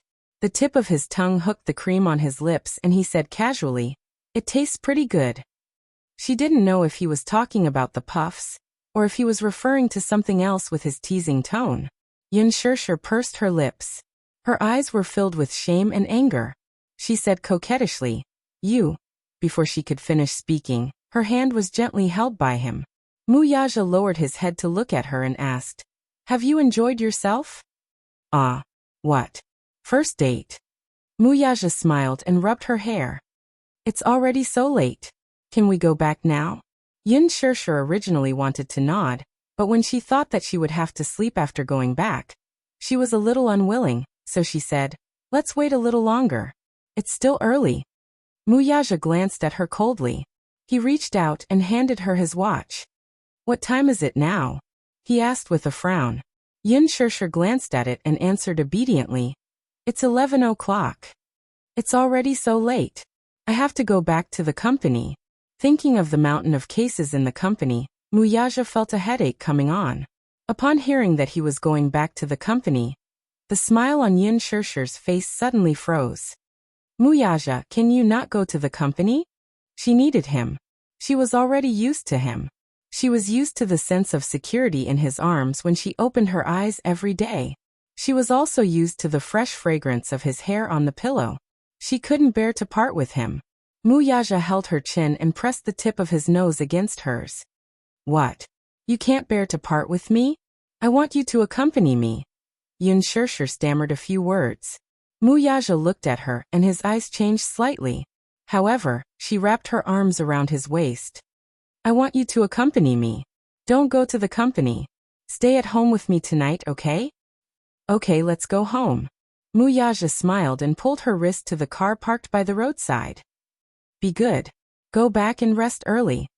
Chapter 965. The indulgence in his words made her feel a tinge of sweetness. Holding her hand like this, with such a tall man walking in front of her and holding her hand tightly, she didn't know why, but there was a trace of satisfaction in her heart that even she couldn't detect. That night, she pushed aside the company's affairs. He did not stay up late and slept with her early. In the dark, Yin Shirshir hugged his waist tightly and rested her head on his chest to listen to his strong heartbeat. Thump, thump, thump. Just listening to his heartbeat made her feel at ease. Yin Shirshir could not help hugging him tighter. However, just as she was about to fall asleep, Lu Jingtian's mocking laughter rang in her mind again. "You're just a canary in his cage. He'll play with you when he's happy, but when he's tired of you, that's all there is to it. That's why I think you're quite pitiful. You see him as your whole world, but he only sees you as a plaything. Do you really think he cares about you that much?" Her voice was so real and ear-piercing that it seemed to be ringing in her ears. Yin Shirshir was suddenly jolted awake by the words that suddenly flashed in her mind. Even though she was well aware that Lu Jingtian's words were only meant to provoke her, she still felt a little uneasy. Women were always insecure. In fact, she was also an extremely insecure person. Some were easily swayed by personal gains and losses. This was especially so when her man was such a high and mighty figure, who could call the wind and summon the rain. A dragon among men. There were naturally many women who coveted him. Would he really be faithful to her though? Yin Shirshir raised her head and looked at the man. At this moment, in the dark, his eyes were closed.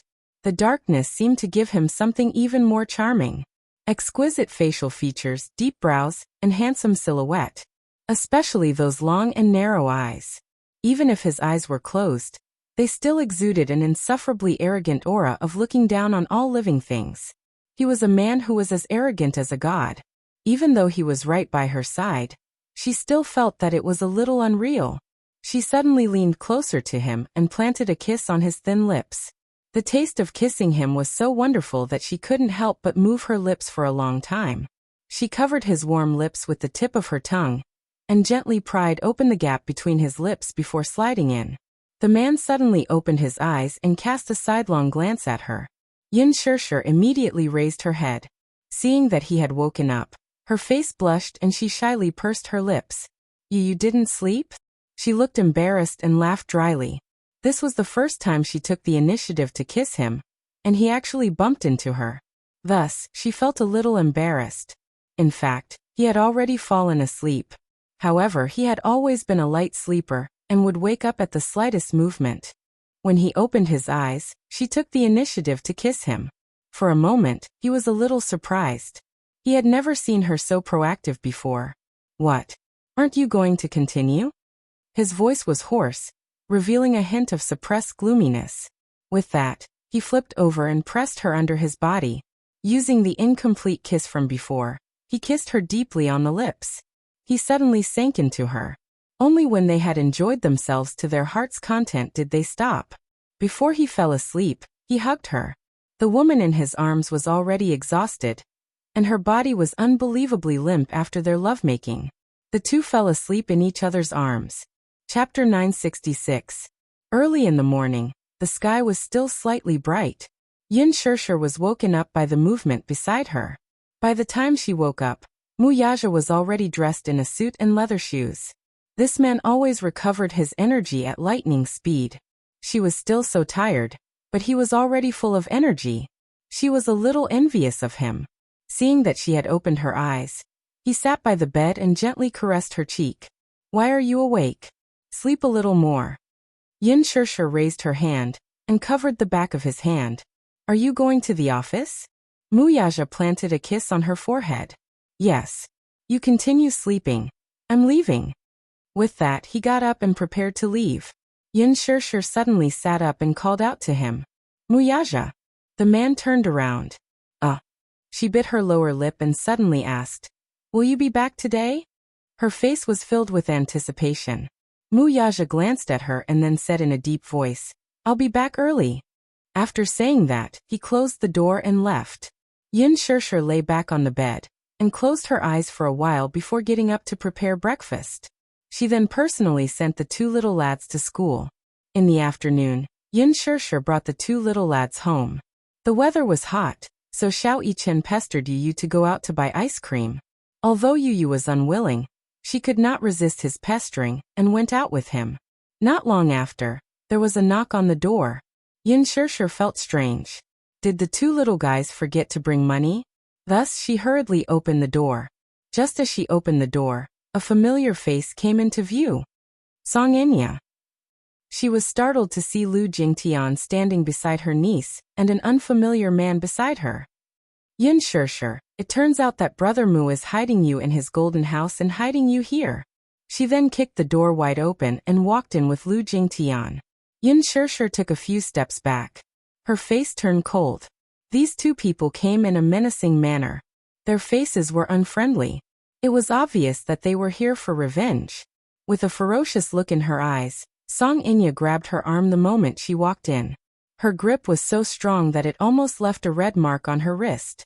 It was as if she could not wait to break her bones.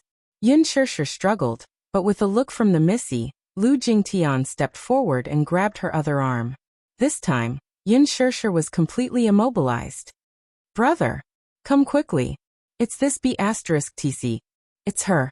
She hit me last time, and she hit Jingtian yesterday.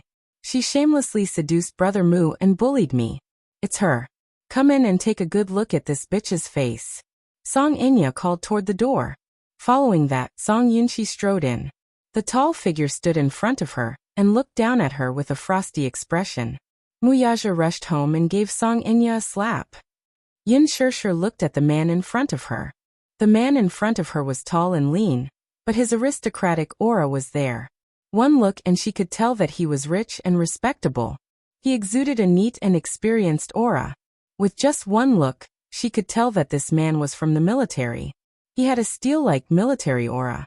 Song Yunshi was still young, but he was already a captain in the capital's military. He looked at Yun Shirshir and sized her up. His eyes were as sharp as an eagle's beak. Are you the one who bullied my sister? His tone was arrogant and cold. Bully?